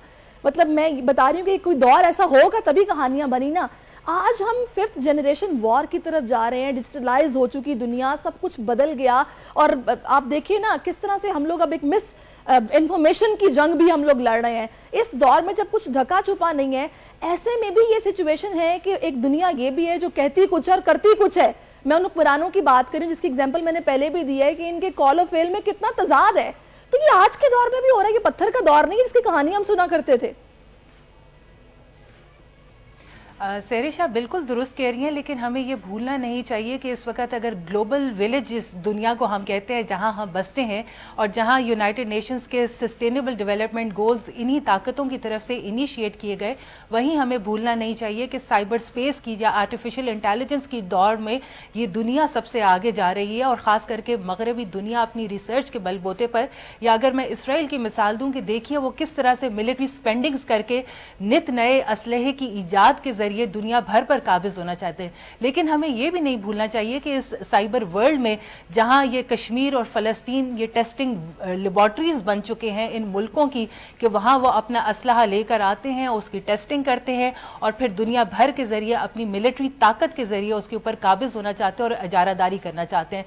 बिल्कुल आपने सही कहा कि हमें मगरबी दुनिया के कॉल ऑफ फेल में तजाद नजर आता है, लेकिन यही इंफॉर्मेशन वॉरफेयर है। इसी के जरिए हम जितनी इंफॉर्मेशन हमारी स्ट्रांग होगी, जितना हम अपने नैरेटिव को बेहतरीन तरीके से बाकी दुनिया तक पहुंचा सकेंगे, तभी हमारी आवाज सुनी जाएगी। देखिए फलस्तीन की रेजिलियंस, जहां एक तरफ हम कश्मीर की मिसाल देते हैं और एक तरफ हम फलस्तीन की मिसाल देते हैं कि कितनी दिहाइयों से जंग जारी है, उनकी सरजमीन पर काबिज होने की कोशिश की जा रही है, लेकिन उनकी रेजिलियंस को सल्यूट है, उनके बच्चों को, उनकी खवातीन को, के बावजूद सॉफ्ट टारगेट्स होने के उन्होंने दुश्मनों के सामने हथियार नहीं डाले और अपने तई जो उनके लिए पॉसिबल है विद इन लिमिटेड रिसोर्सेज वो अपनी आवाज उठा रहे हैं। तो यह हमारी जिम्मेदारी बनती है, यह हमारा फर्ज बनता है, चाहे वो मुस्लिम दुनिया हो या बाकी सेन वॉइसेज हो, कि वो इनके खिलाफ जो है वो कम से कम उनको एक्सपोज करें, उनकी ये जो जुल्म है उसको दुनिया के सामने लेकर आए ताकि कोई उनके ऊपर काम किया जा सके। आखिरी सवाल मैं आपसे रीमा साहिबा ये करूंगी कि इसमें जो मुस्लिम कंट्रीज हैं, मैं चाहूंगी उनकी कंट्रीब्यूशन पर आप लाजमी बात करें, क्योंकि ओआईसी का जो प्लेटफॉर्म है वो आई थिंक सो क्वेश्चनेबल है, उसकी क्या क्रेडिबिलिटी है। ये जिन पर जुल्म हो रहा है वो मुसलमान है, अगर हम उनकी बात नहीं करेंगे तो कौन उनकी बात करेगा। और ये ताकतें जो कि किसी भी मुल्क पर चढ़ाई कर देती हैं ये बोल करके जी आपके यहाँ जो हो रहा है वो इस खित्ते में अमन को तबाह करने की एक साजिश के मुतरादिफ है, उनको जवाब देना चाहिए कि आप जो कर रहे हैं पहले आप वो तो देखिए। देखिए सेरिश, जब इंटरनेशनल पॉलिटिक्स की आप बात करते हैं जहां हर मुल्क की अपनी सॉवरेनिटी है, वो अपनी सलामती और बका के लिए जो है जिस खित्ते में वो रहता है, अगर उसके आसपास ऐसी ताकतें मौजूद हैं कि उसको उतनी पजीराई नहीं मिल सकती कि वो अपनी आवाज़ उठाए, तो यकीनन जब आप जहां मुस्लिम दुनिया की बात करते हैं कि चाहे वो मशरिक़ वस्ता का खित्ता हो या जनूबी एशिया की मिसाल ले ली जाए कि यहाँ पाकिस्तान एक इस्लामी मुल्क है, एक एटमी ताकत है, लेकिन बावजूद एटमी ताकत होने के हम उस तरह से अपनी आवाज़ नहीं उठा सकते। देखिए इंटरनेशनल पॉलिटिक्स में बहुत मैटर करता है कि आप इकोनॉमिकली कितने स्ट्रांग हैं। कुछ हम में से ममालिक ऐसे इस्लामी ममालिक हैं जो कि बहुत डेवलप्ड है, बहुत फाइनेंशियली स्ट्रांग है, एक दूसरे की मदद कर रहे हैं, लेकिन दूसरी तरफ हम ये भी देखते हैं कि ऐसे इस्लामी ममालिक भी मौजूद हैं जो कि इस वक्त तरक्की पजीर हैं या उनको बहुत सारे चैलेंजेस का सामना है। खास करके अगर आप मशरिक़ वस्ता के खित्ते की बात कर लें कि जहां अमेरिका की तरफ से जो है या बाकी उसके इत्तेहादी मुल्कों की तरफ से वॉर इनिशिएट्स की गई, तो आपको बहुत सोचने समझने की जरूरत है कि आप किस तरह से अपने आप को इकोनॉमिकली बहुत सोचने समझने की जरूरत है करके आप इंटरनेशनल प्लेटफॉर्म पर अपनी आवाज बुलंद। इकोनॉमिकली हमें खुद को कितना स्ट्रांग करना है और आवाज उठानी है। Thank you so much Reema Sahiba, आप मेरे साथ मौजूद रही हैं। मैं आखिर में फरीद साहब से लास्टली क्वेश्चन करूंगी जो मैंने अभी बात की थी बॉलर्स के फील्डर्स के हवाले से कि जो इतने कैचेस ड्रॉप कर रहे हैं इस इवेंट में, आई थिंक कल भी एक कैच ड्रॉप किया है, मोहम्मद आमिर ने ड्रॉप किया है और वो सलमान अली आगा का कैच था जो ड्रॉप किया है। जी बिल्कुल। अच्छा, अब ये क्या वजह है कि हम लोगों की फील्डिंग इतनी कमजोर है और पाकिस्तानी जो फील्डर्स हैं वही ड्रॉप कर रहे हैं, और आगे T20 वर्ल्ड कप जून में राउंड का कॉर्नर भी है, ये उसकी तैयारी भी आई थिंक सो, ये PSL, इस पर आप क्या राय रखते हैं? देखिए, अगर मैं आपको कोई एक अच्छा सा जवाब दे दूं, मेरे पास इस वक्त है नहीं अनफॉर्चुनेटली। अगर आप PSL में फील्डिंग का स्टैंडर्ड देखें तो जब PSL शुरू हुई थी तो उसमें, और जो भी लीग शुरू होती है, एक बहुत काफ़ी बड़ा पूल पहली दफ़ा उसमें आता है, तो उस फील्डिंग का स्टैंडर्ड जैसे IPL में भी सीजन 1 में इतना अच्छा नहीं था, हमारा भी नहीं था, बट हमारा वक्त के साथ बेहतर हुआ है। लेकिन इस दफ़ा there is a definite difference कि फील्डिंग में एक डेफिनेट फ़र्क आया है, हम ज़्यादा कैचेस छोड़ रहे हैं। अनफॉर्चुनेटली इसकी वजह क्या है मुझे नहीं मालूम, लेकिन डोमेस्टिक क्रिकेट में आई थिंक कुछ काम करने की जरूरत है इसके ऊपर। Thank you so much Farid for your time, आप हमारे साथ मौजूद रहे। नाज़रीन, एक ब्रेक मुझे लेना है, ब्रेक के बाद वापस आते हैं। Keep watching us. आजकल जिंदगी ही सुबह आउट ऑफ कंट्रोल है, दुनिया बोल है, दुनिया बोल है। जी वेलकम बैक नाज़रीन, और अभी मेरे साथ बड़े ज़बरदस्त मेहमान मौजूद हैं और इन्होंने वो कारनामा किया है जो आई थिंक सो बहुत पहले किसी और को कर लेना चाहिए था, गवर्नमेंट लेवल पर स्पेशली, जो कि नहीं हुआ। और जो इन्होंने किया, आई एम रियली सरप्राइज्ड कि आजकल के बच्चे माशाल्लाह इतने टैलेंटेड हैं कि वो कुछ कर रहे हैं कि जो सुन के आप हैरान रह जाएंगे कि अच्छा ये भी कर लिया, आपने कर लिया। मैं पहले इंट्रोडक्शन करा देती हूँ, लेकिन मैं चाहती हूँ उससे पहले बता दूँ कि आप सबने किया क्या है। पाकिस्तानी जो तलबा हैं उन्होंने हीलियम गुब्बारे की कामयाब लॉन्चिंग करके फ़ज़ा में मस्खर कर लिया है। हीलियम गुब्बारे का ये तजुर्बा पाकिस्तान के लिए एक रिकॉर्ड है। अब इस पर हमने एक रिपोर्ट भी तैयार की, वो मैं आपको दिखाऊंगी, लेकिन उससे पहले मैं आपको बता दूं कि ये तमाम स्टूडेंट्स जो हैं ये सीडर स्कूल एंड कॉलेज से हैं, और ये सीडर स्कूल एंड कॉलेज के CEO हैं रॉक मार्टिन डिमेलो, जो कि हमारे साथ मौजूद हैं। उसके बाद इस ग्रुप को जो लीड कर रहे थे वो दानियाल हैं, और अब्दुल अजीम हैं, लिंटा शाहिद हैं, जो कि मेरे साथ मौजूद हैं। क्या ज़बरदस्त तरीके से इन्होंने ये गुब्बारा जो कि फ़ज़ा में भेजा, और उसके साथ जो गैजेट्स या जो कैमरास थे, ये सारा प्रोजेक्ट किस तरह का था, ये सारी डिटेल हमने जाननी है। और हमें सबसे पहले तो मैं आपको खुशामदीद कहूँगी, thank you all of you, thank you so much for your time. अच्छा, मुझे ये बताइएगा मार्टिन कि आप लोगों ने ये आइडिया कैसे कंसीव किया? तो actually the idea Cedar College में, तो idea is always incubated by students. Students ने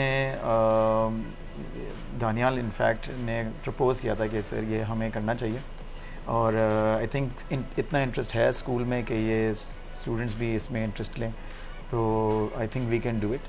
मेरा तो यही था कि I think any institution has the responsibility कि वो प्रमोट करें जो भी इंटरेस्ट हो स्टूडेंट्स के। आई थिंक सीडर कॉलेज वैसे भी प्राइड लेता है कि हमारे साइंस टीचर्स और हमारी फैकल्टी ऐसी हैं कि अगर कोई इंटरेस्ट हम देख लें स्टूडेंट में, तो we will always promote it. और even by the way, on a lighter note, I want to say something. आम तौर पर ना हमारे यहाँ इस तरह के प्रोजेक्ट्स जो हैं या फिर इस तरह के काम है वो नहीं उस तरह से हो रहे होते हैं, शायद हाईलाइट नहीं होते, कहीं होते भी होंगे।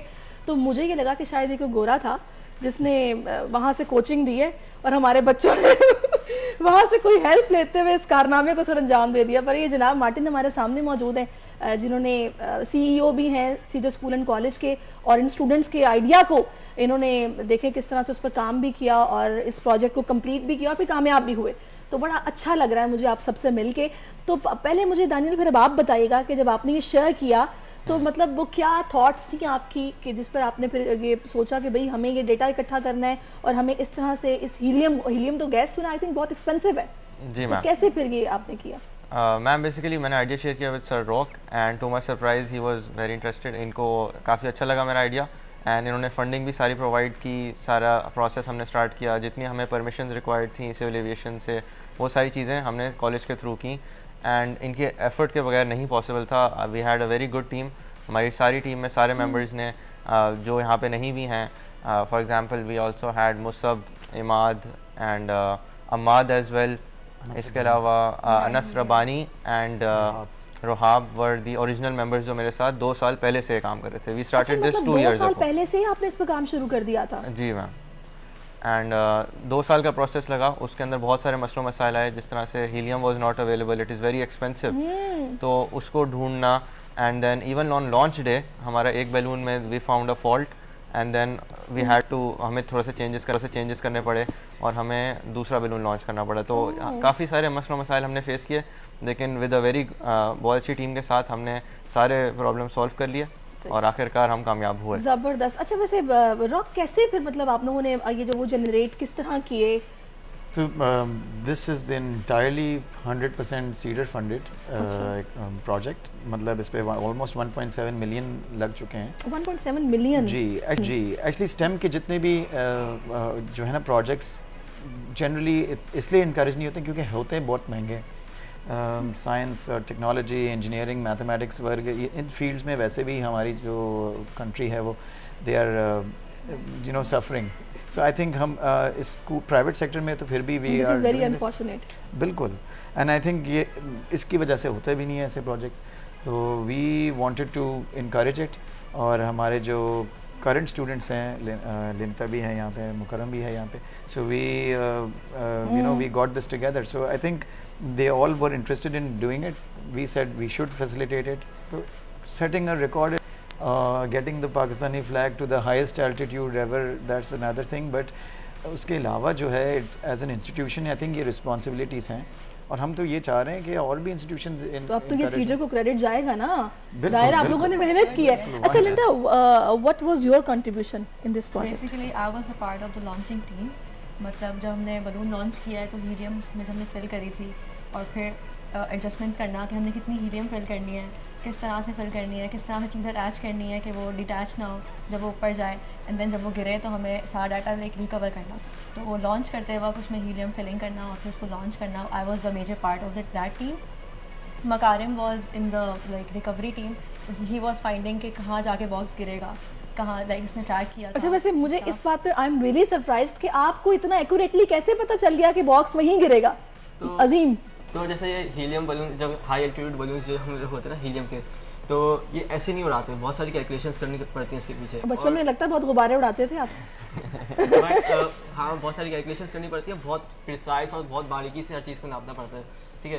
तो कितनी गैस भरी, कितना वेट था, ये सब जब आपके पास सारी इन्फॉर्मेशन होती है ना, और आपके पास, हमारे पास इसमें बॉक्स में पेलोड में 4 ट्रैकर्स थे, 4 डिफरेंट। मैं थोड़ा सा दिखा दूं? अच्छा, एक तो नाज़रीन मैं दिखा दूं, ये वो फ्लैग है जो ऊपर गया था स्पेस के करीब करीब और जनाब ये है वो कैमरास जो कि उसके साथ थे और वो बॉक्स में फिर नीचे आए थे। वैसे तो थोड़ा सा ये डैमेज हो गया, डैमेज, हाँ बिल्कुल। अच्छा, लेकिन ये है कि बड़ी बात है कि आप लोगों ने इतना एक्यूरेटली उसको पहले से कैलकुलेट करके रखा, और फिर वो गिरा भी। बाजू का होता है कि बस गया था, वो गिरा कहाँ, आया कहाँ, पता नहीं चला, तो वो आप अपना कंप्लीट नहीं हो पाता प्रोजेक्ट ना। लेकिन ये बड़ी अच्छी बात है। अच्छा, मुझे ये बताएगा दानिल, आप बता दें कि इसमें 2 इयर्स आपको लग गए, इतना वक्त क्यों लगा? इतना वक्त इसलिए लगा क्योंकि जो डेटा लॉगर है जिसने सारा डेटा कलेक्ट किया वो हमने खुद बिल्ड किया था। तकरीबन उसको बनाने में, उसके सर्किटरी डिज़ाइन करने में, फिर चाइना से उसको मैन्युफैक्चर कराया गया, तकरीबन उसमें ही 6 माह से ज़्यादा हमारे लग गए। उसके बाद हमें परमिशंस रिक्वायर्ड थी क्योंकि हम नहीं चाहते थे कि कोई इशू हो गवर्नमेंट्स और एजेंसीज़ के साथ, तो हमने प्रॉपर परमिशन रिक्वायर की सिविल एविएशन से, पाकिस्तान एयरफोर्स का बहुत शुक्रिया इसमें, एंड ऑल्सो स्पार्को का फैसिलिटेट किया आपको, मतलब जो गवर्नमेंट लेवल पे जो इदारे थे उन्होंने।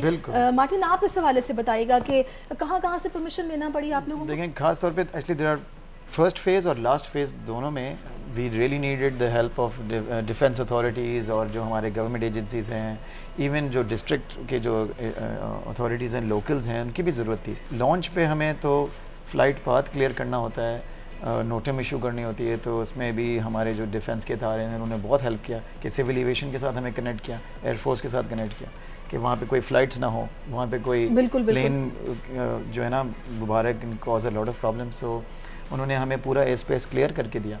तो first of all lots of thanks. अच्छा, मुझे ये बताइएगा अजीम, आप बताइएगा सब कुछ यहाँ अवेलेबल था या कुछ आपको बाहर से भी मंगवाना पड़ा इस प्रोजेक्ट को कंप्लीट करने के लिए? चीज़ें लाइक तकरीबन सब कुछ हमें बाहर से ही मंगवाना पड़ा, और अच्छा, फिर एक फॉर्मल प्रोसीजर से गुजरना पड़ा क्योंकि ये चीज़ें आम चीज़ें नहीं है ना। तो हीलियम गैस जो है मतलब बहुत वेयर वी आर स्टैंडिंग कि मतलब हमारे पास कुछ भी नहीं था, सब कुछ बाहर से आया, तो ये प्रोजेक्ट कंप्लीट हुआ। जी मैम, डिजाइनिंग यहाँ पे हुई लेकिन मोस्टली मटेरियल्स बाहर से ही आए। क्योंकि यहाँ आप लोगों ने बताएंगे क्या क्या मंगवाया वहाँ बाहर से और कहाँ से? जी, जिस तरह से जो हीलियम एक्चुअल जो बैलून है एंड उसके साथ जो उसके सपोर्टिंग कंपोनेंट्स है वो यूरोप से मंगाए गए थे, जर्मनी से, इट इज़ जर्मनी में बनाए जाते हैं। इसके अलावा गैस हमारी यूएई से इंपोर्ट हुई थी। उसके अलावा हमने कुछ ट्रैकर्स और कुछ इलेक्ट्रॉनिक्स चाइना से भी बनवाई भी और मंगवाई भी थी। तो आई थिंक सो 1.7 मिलियन जो आप लोगों का लगा है वो इसीलिए लगा कि डॉलर इतना महंगा हो गया है। डॉलर भी महंगा। एक पैराशूट आप देख लें, जो ये ऑर्डिनरी पैराशूट नहीं है, ऑर्डिनरी गुब्बारा नहीं है, ये गुब्बारा की एक इलास्टिसिटी है, एक पर्टिकुलर इलास्टिसिटी पे जाके ये फटता है। तो ये आप देख सकते हैं गुब्बारा मेरे पीछे नजर आ रहा था और दानियल बड़ी मेहनत कर रहे हैं, वो भी नजर आ रहे हैं। जी जी। अच्छा, तो ये इसकी एक स्ट्रेचिंग एबिलिटी है और एक एग्जैक्ट प्रिसाइज हाइट पे जाके इसने फटना होता है, तो क्योंकि उसके बाद पैराशूट डिप्लॉय होता है, तो वो पैराशूट भी कोई ऑर्डिनरी पैराशूट ऑब्वियसली, बिल्कुल। तो और इसकी पेलोड बड़ी एक्यूरेटली कैलकुलेट होती है, तो इसमें हर कंपोनेंट को हमने मिनिचराइज करना था और फिर उसकी वेट को लाइट करके फिर भेजना है, क्योंकि वरना हाइट पे जाती नहीं है। तो ये सारी चीज़ें जो है ना, इनको how much you guys were excited जब आप लोगों ने इसको छोड़ दिया तो फिर क्या एक्साइटमेंट थी और क्या एक्सपेक्टेशंस थी? लिंदा, पहले आप बताओ। बेसिकली एट फर्स्ट तो फियर था हमें कि ये ऊपर जाएगा, burst, like we had surety कि बर्स्ट होगा, but again there was this risk वाला फैक्टर कि ये कहाँ पे जाके गिरेगा। एंड देन जो हमारी रिकवरी टीम थी वो पहले ही जा चुकी थी, दे वर देयर एट बदीन। हमने ठट्टा में लॉन्च किया था, तो बदीन में वेट कर रहे थे और फिर हम लोग इसे एग्जैक्ट कोऑर्डिनेट्स निकाल रहे थे। मैं लाइक पता था कि इधर जा रहा है, इधर जा रहा है, और जब वो बर्स्ट हुआ है एंड देन हम उसको कर रहे थे। बेसिकली इट असेंड जो टाइम था इसका, it was almost 1 hour 8 minutes, और फिर जब बॉक्स नीचे आया it took around 38 minutes for the box to reach the ground space से। तो फिर we went for this recovery thing.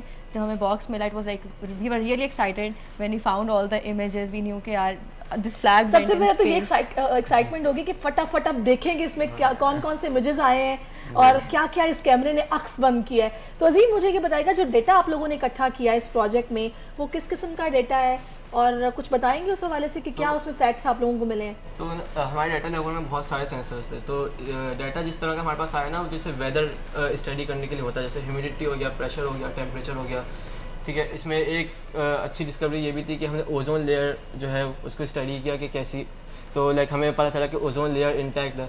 तो हमारे साथ बाकी टीम मेंबर्स भी थे, हादी आबिद एंड हुरिया अमन, तो उनके साथ बैठ के हमने ये डाटा स्टडी किया, डाटा लॉगर बनाया था। बड़ी बात है कि ओजोन लेयर इंटैक्ट है, वरना जितनी यहाँ पर धूल मट्टी, जितनी पोल्यूशन, स्पेशली एयर पोल्यूशन यहाँ पे है, क्योंकि यहाँ पे गाड़ियों का कोई चेक एंड बैलेंस नहीं है, नॉइज पोल्यूशन, दूसरी पोल्यूशन हर तरह की है, और हम जहाँ कहीं दिल चाहता है झाड़ियों को भी आग लगा देते हैं कचरा खत्म करने के लिए।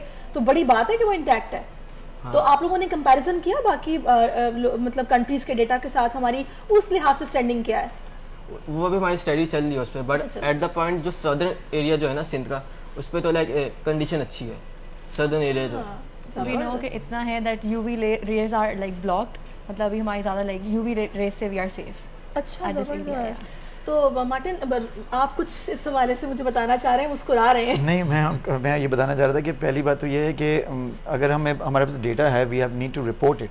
मैं एक्चुअली बात ये करना चाह रहा था कि मोस्ट ऑफ द स्टडी जो है जनरली ये स्टडी यूनिवर्सिटी की तरफ जाएगी और यूनिवर्सिटी इंडस्ट्री की तरफ कनेक्ट होती है। तो हमारी जो एजेंसीज हैं जो हेल्थ एंड वेदर पे है, AQI एयर क्वालिटी इंडेक्स पे है जो देख रहे हैं, या कोई जो just general environmental and climatal change के बारे में जो एजेंसीज हैं, उनको ये डेटा ज़्यादा उनकी नीड है।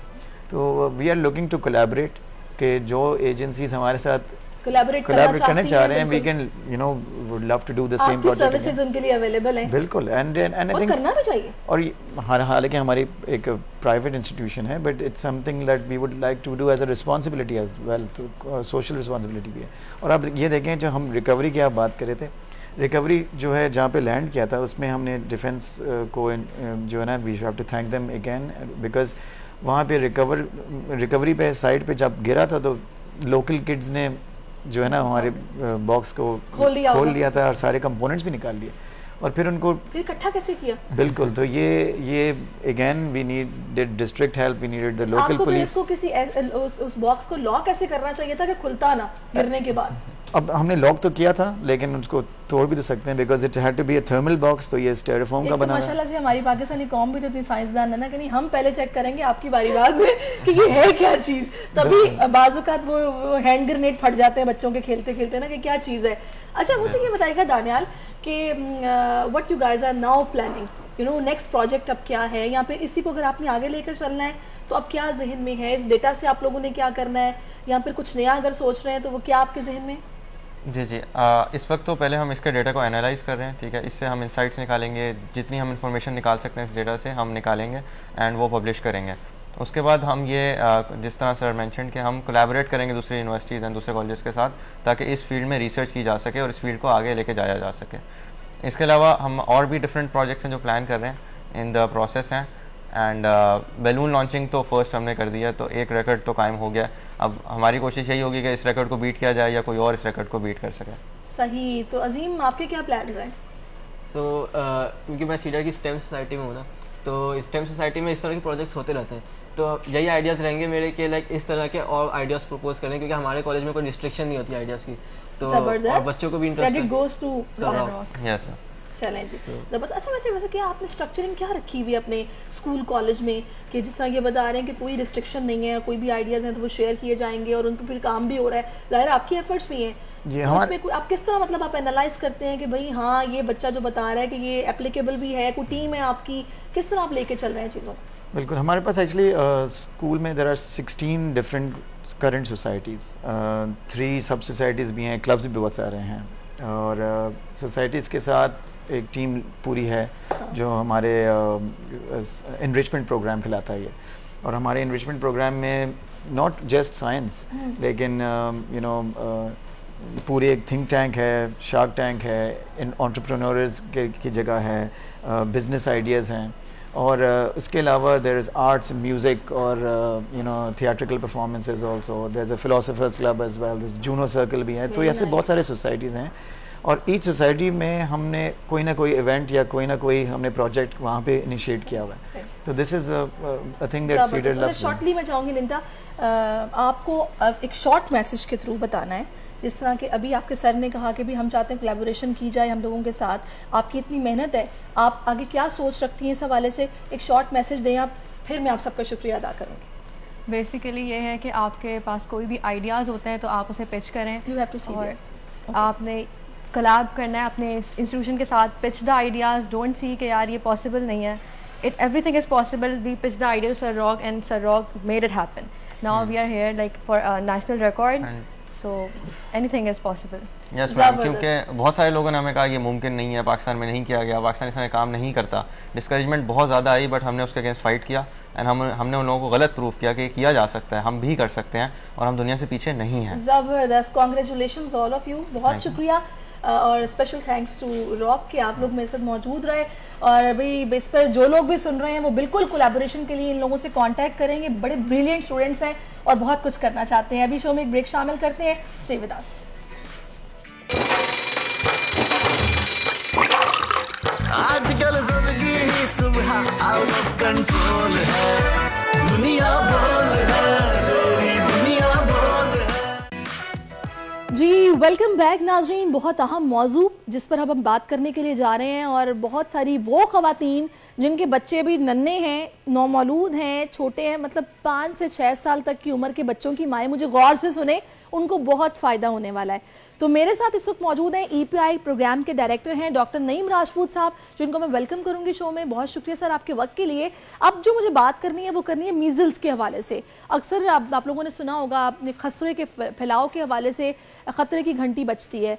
रवां बरस के आखिर तक दुनिया के निस्फ से ज़ायद ममालिक को खसरे की वबा का सामना करना पड़ सकता है। ये एक रिपोर्ट है जिसके मुताबिक गरीब और गुंजान आबाद ममालिक ज़्यादातर मुतासिर होंगे। इस वक्त डॉक्टर नईम हमें बताएंगे कि आखिर क्या वजह है कि प्राइवेट हॉस्पिटल्स में ये इतनी महंगी वैक्सीनेशन अवेलेबल होती है, और वो कौन सा तबका है जो वहीं जाता है और सरकारी जो यूनिट्स बने हुए हैं वहाँ नहीं जाते, वहाँ जाने से क्यों हिचकिचाते हैं।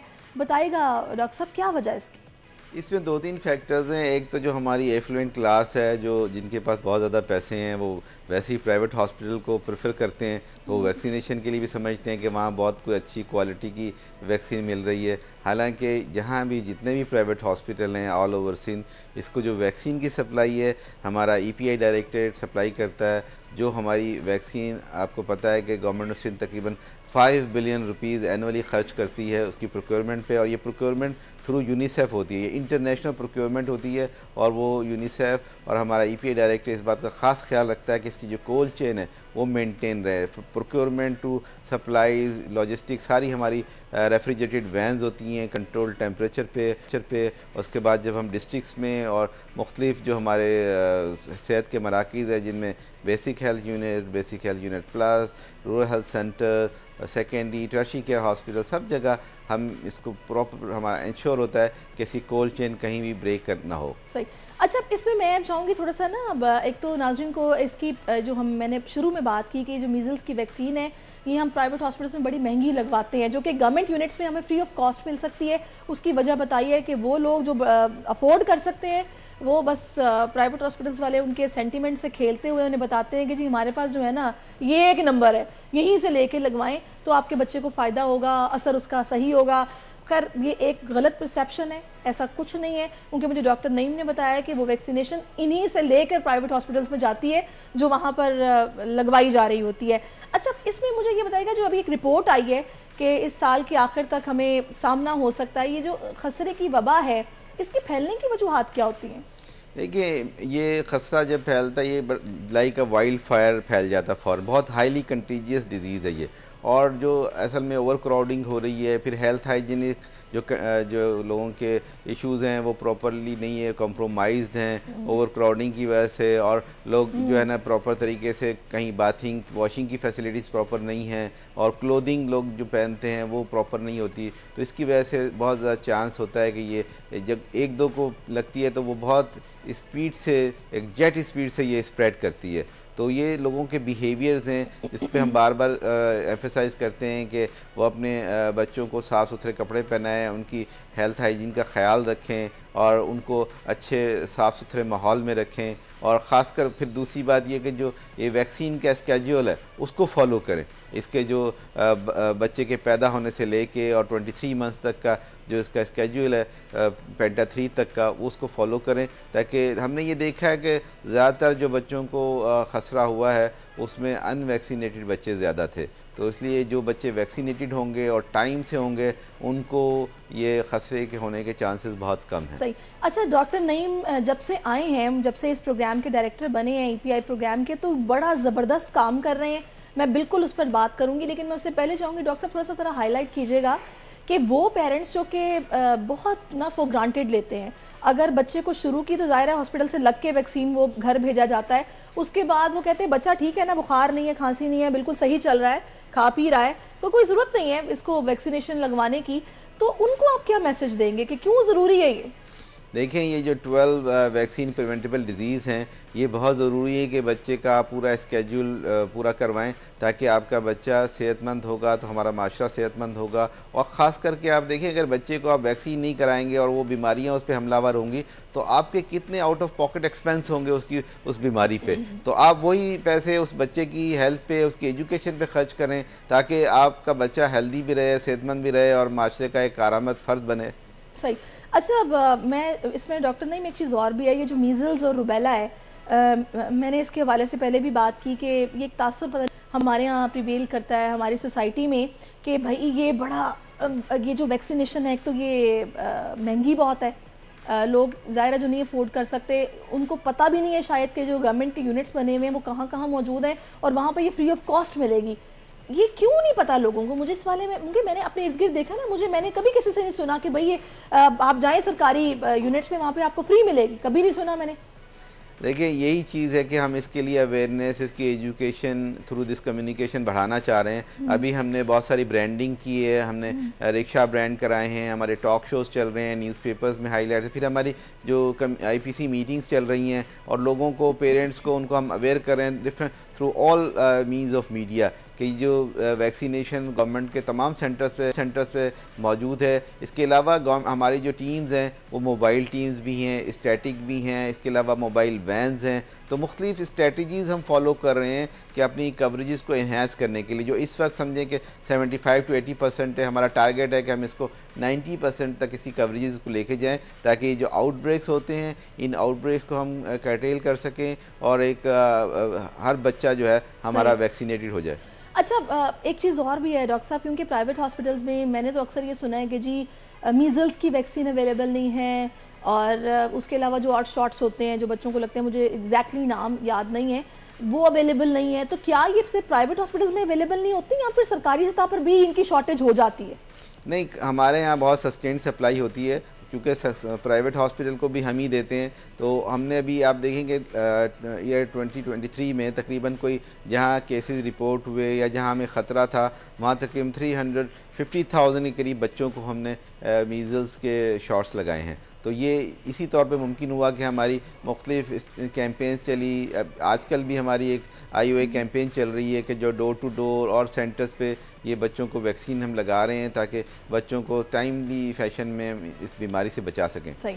अच्छा, मुझे अभी जो मैंने आपसे सवाल किया था कि बहुत सारे पेरेंट्स जो रिलक्टेंट होते हैं और वो नहीं बच्चों को लगवाते, बड़ा फॉर ग्रांटेड लेते हैं, क्या ये सिर्फ केयरलेसनेस ही होती है या फिर इसके अलावा भी कोई एक सोच है, जो मनफी सोच हो, जो सोसाइटी में आपको लगता हो कि है पेरेंट्स के जहनों में, जो बच्चों को वैक्सीन नहीं लगवाते, तो वो क्या वजह है? इसमें थोड़े से मिथ्स हैं, लोगों की अपनी एप्रीहेंशन है। कुछ लोग हम देखते हैं कि हमारे ख़ासकर जो माइनॉरिटी कम्युनिटी के लोग होते हैं वो बच्चों को बहुत ज़्यादा रैप अप करके रखते हैं। बच्चे जब पैदा होते हैं तो उनको, हमारा देखिए जो एनवायरनमेंट है, जो वेदर कंडीशंस है, वो हम हॉट ह्यूमिड कंडीशंस होती हैं हमारी, तो बच्चों को इतने कपड़ों में लपेट के रखना या बच्चों को बाहर ना लेके आना 7 दिन तक, 20 दिन तक, और किसी हेल्थ केयर वर्कर को उसको एक्सपोज ना करना कि जी उसको इंजेक्शन ना लगे। तो ये वो चीज़ें हैं कि जो हमें अब एज ए सोसाइटी हमें लोगों को कन्विंस करना है, उनको ये मैसेज पास ऑन करना है।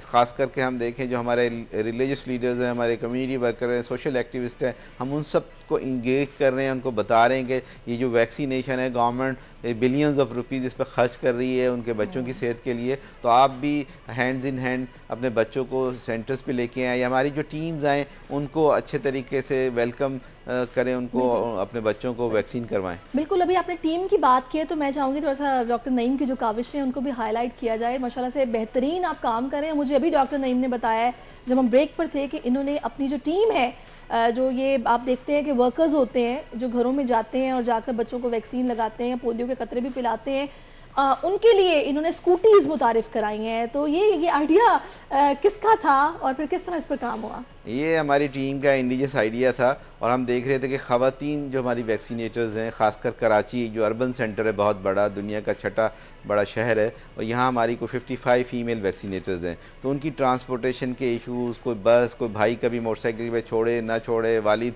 कभी किसी बिजी है, तो हमने सोचा कि ये फ़ीमेल एम्पावरमेंट हमारी खासकर वैक्सीनेशन जो हमारी वैक्सीनेटर फ़ीमेल उनको हम एम्पावर करें थ्रू दिस स्कूटी, और वो आजकल तक सीख रही है। निश्तर पार्क में उनकी ट्रेनिंग स्टार्ट है, सेकंड को हार्ट है, इंशाल्लाह इस वीक में ख़त्म हो जाएगी, और फिर हम एक बड़ा सा इवेंट रखेंगे, इनको वहाँ पे स्कूटीज़ देंगे, और स्कूटीज़ को हमने ब्रांड किया है EPI के मैसेजेस के साथ। आप देखें जहाँ जहाँ वो स्कूटी जाएगी वो अपनी आउटरीचेस पे जाएंगी, कितने कॉन्फिडेंस के साथ जाएगी। आप कभी उन खवातीन को आप आके देखें, इंटरव्यू करें तो how confident they are. Doctor साहब ये इतना बेहतरीन इनिशिएटिव है कि मैं अक्सर देखती थी कि जितनी ये वैक्सीनेटर्स खासतौर पे खवातीन होती हैं, इतनी सख्त धूप में, वो ग्लव्स भी उन्होंने पहने होते हैं, जाहिर है सारा दिन धूप में उन्होंने फिरना होता है और पैदल ही बेचारी सफ़र कर रही होती है, लेकिन ये बड़ा अच्छा है कि आप लोगों ने उनके लिए स्कूटीज़ मुतारिफ करवाई है कि सोसाइटीज़ के अंदर भी अगर उनको चल के ना जाना पड़े, वो किसी के डोर टू डोर अगर जा रही हैं तो स्कूटी पर जाएं, एक ब्लॉक से दूसरे ब्लॉक तक, बहुत अच्छी बात है। अच्छा, मैं चाहूँगी जो खसरे का फैलाव है, आपने बताया कि बिल्कुल रैपिड फायर की तरह ये फैलता है,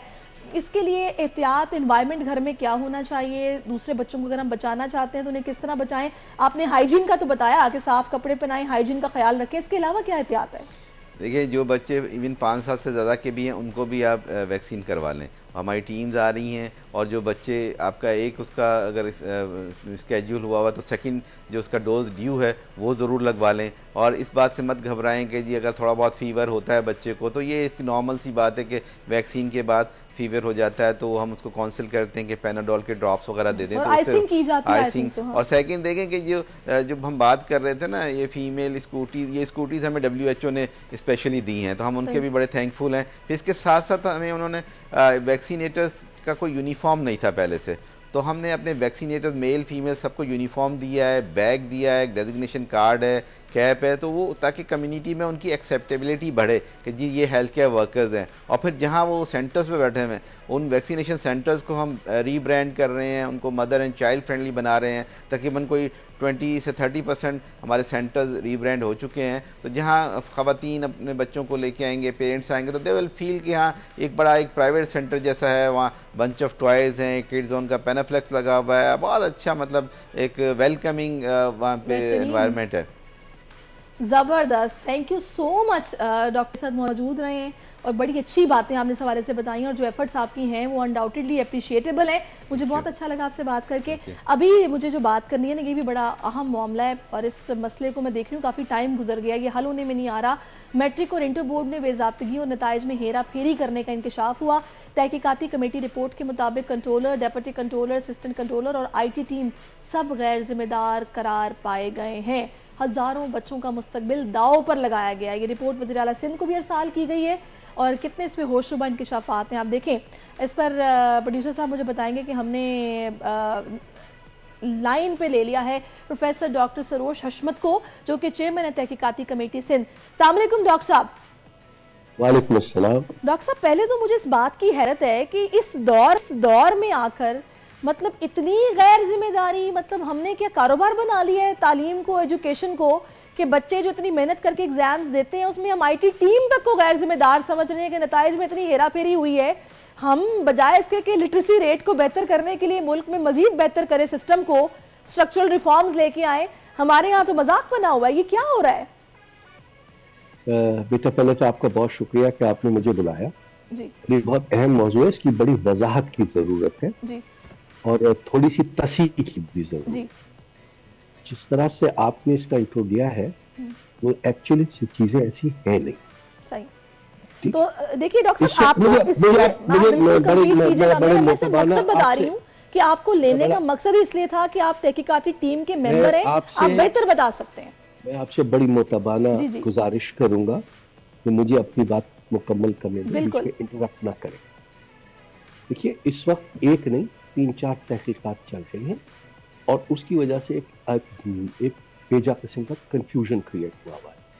एक तहकीक जो मेरे और मेरे कुलीग्स को दी गई थी, वो 2023 में फर्स्ट ईयर के रिजल्ट में जो बच्चों के कम रिजल्ट आए थे या महसूस किए गए थे, उससे मुताल्लिक थी और वो हमसे कहा गया था कि उसको मालूमात करें कि क्यों हुआ है। दूसरी तहकीक जो कोई और इदारा कर रहा है, जिसके बारे में मुझे ज़्यादा नहीं पता है, वो 2022 के और 21 के सेकेंड ईयर के रिजल्ट्स। अभी रिसेंटली सोशल मीडिया और टीवी से ये भी पता चला है कि शायद मैट्रिक के इम्तहानात में भी कोई इन्वेस्टिगेशन शुरू हुई है। तो ये 3-4 अलग अलग चीज़ें हैं। मैं सिर्फ उस चीज़ के बारे में आपको बता सकता हूँ जो कि फर्स्ट ईयर का रिजल्ट था। तो पहले तो मैंने वजाहत कर दी, अब आपका कोई सवाल मुझसे पूछ लीजिए। मैं आपसे इसी हवाले से पूछना चाह रही हूँ कि जाहिर है इसमें हमने प्रोटेस्ट देखा, पेरेंट्स का भी, बच्चों का भी, और हेरा फेरी की बात हो रही है आपकी। अब जाहिर है चेयरमैन है तहकीकाती कमेटी सिंध के, तो आपकी जो फाइंडिंग्स हैं ये फर्स्ट ईयर के एग्जाम्स को लेकर, वो क्या हैं? थोड़े से हकाइक बताइए।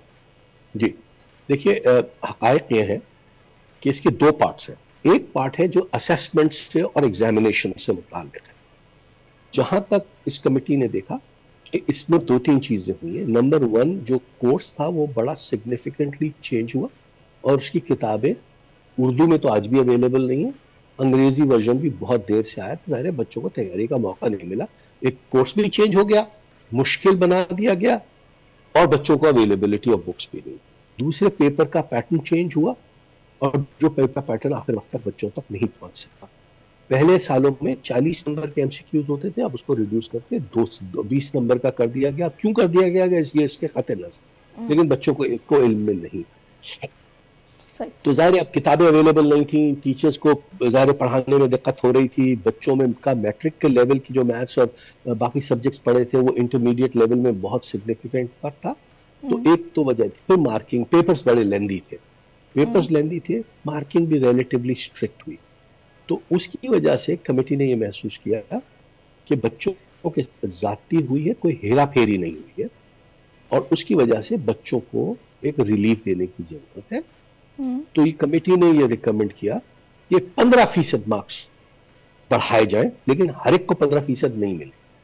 पहली तो ये कि पहले स्क्रूटनी का प्रोसेस मुकम्मल किया जाए, क्योंकि जो बच्चों ने स्क्रूटनी के लिए अप्लाई किया और उसके अंदर कोई रद्दोबदल हो जाए तो उसके बाद ये मार्क्स जो ग्रेस मार्क्स है इसका सिलसिला शुरू किया जाए। और ग्रेस मार्क्स ऐसे हैं कि वो 0 मार्क्स से लेके 100 मार्क्स तक लीनियरली रिड्यूसिंग इंटरपोलेशन है। यानी अगर एक बच्चे को जिसके 100 में से 100 है उसको 0 ग्रेस मार्क्स मिलेंगे और जिसके 0 है उसको 15 ग्रेस मार्क्स मिलेंगे और इन बीच के दरमियान एक सीधी लाइन बना दी जाएगी। तो सबसे पहली तो चीज ये, और इसका का मतलब ये कि जो 100 नंबर का पेपर है उसमें 15 है, जो 85 नंबर का पेपर है उसमें 12 है, जो 45 नंबर और 40 नंबर के पेपर्स हैं उसमें 6 मार्क्स है। कंपल्सरी कोर्सेज में कोई ऐसी जरूरत महसूस नहीं हुई थी तो उसमें नहीं होगा। तो प्राइमरीली ये जो मैं बता रहा हूँ moderation with maths, physics, chemistry, statistics, botany और जूलॉजी फर्स्ट ईयर में। अच्छा, ये जो 15% मार्क्स देने का आप लोगों ने ऐलान किया है, उस पर अभी जो पेरेंट्स का फीडबैक यहाँ पे रिस्पॉन्स आ रहा है वो कितना सेटिस्फैक्ट्री है? बेटा देखिए, मैं एंड यूजर की सेटिस्फेक्शन के लिए काम नहीं कर रहा जी।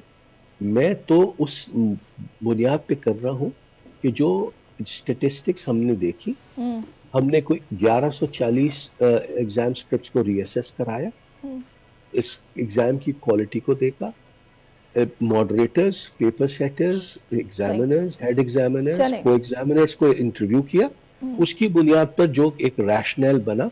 वरना देखिए हर एक की ख्वाहिश है, हर एक की ख्वाहिश है 100 में से 100 आ जाए। ठीक है। Thank you so much professor doctor, आप हमारे साथ मौजूद रहे और आप लोगों ने किसी हद तक कंपनसेट करने की कोशिश की और इस कंट्रोवर्सी को खत्म करने के लिए जो भी आपके एफर्ट्स हैं वो आपने बयान किए। Thank you so much doctor Naeem, thank you so much, आपका भी शुक्रिया।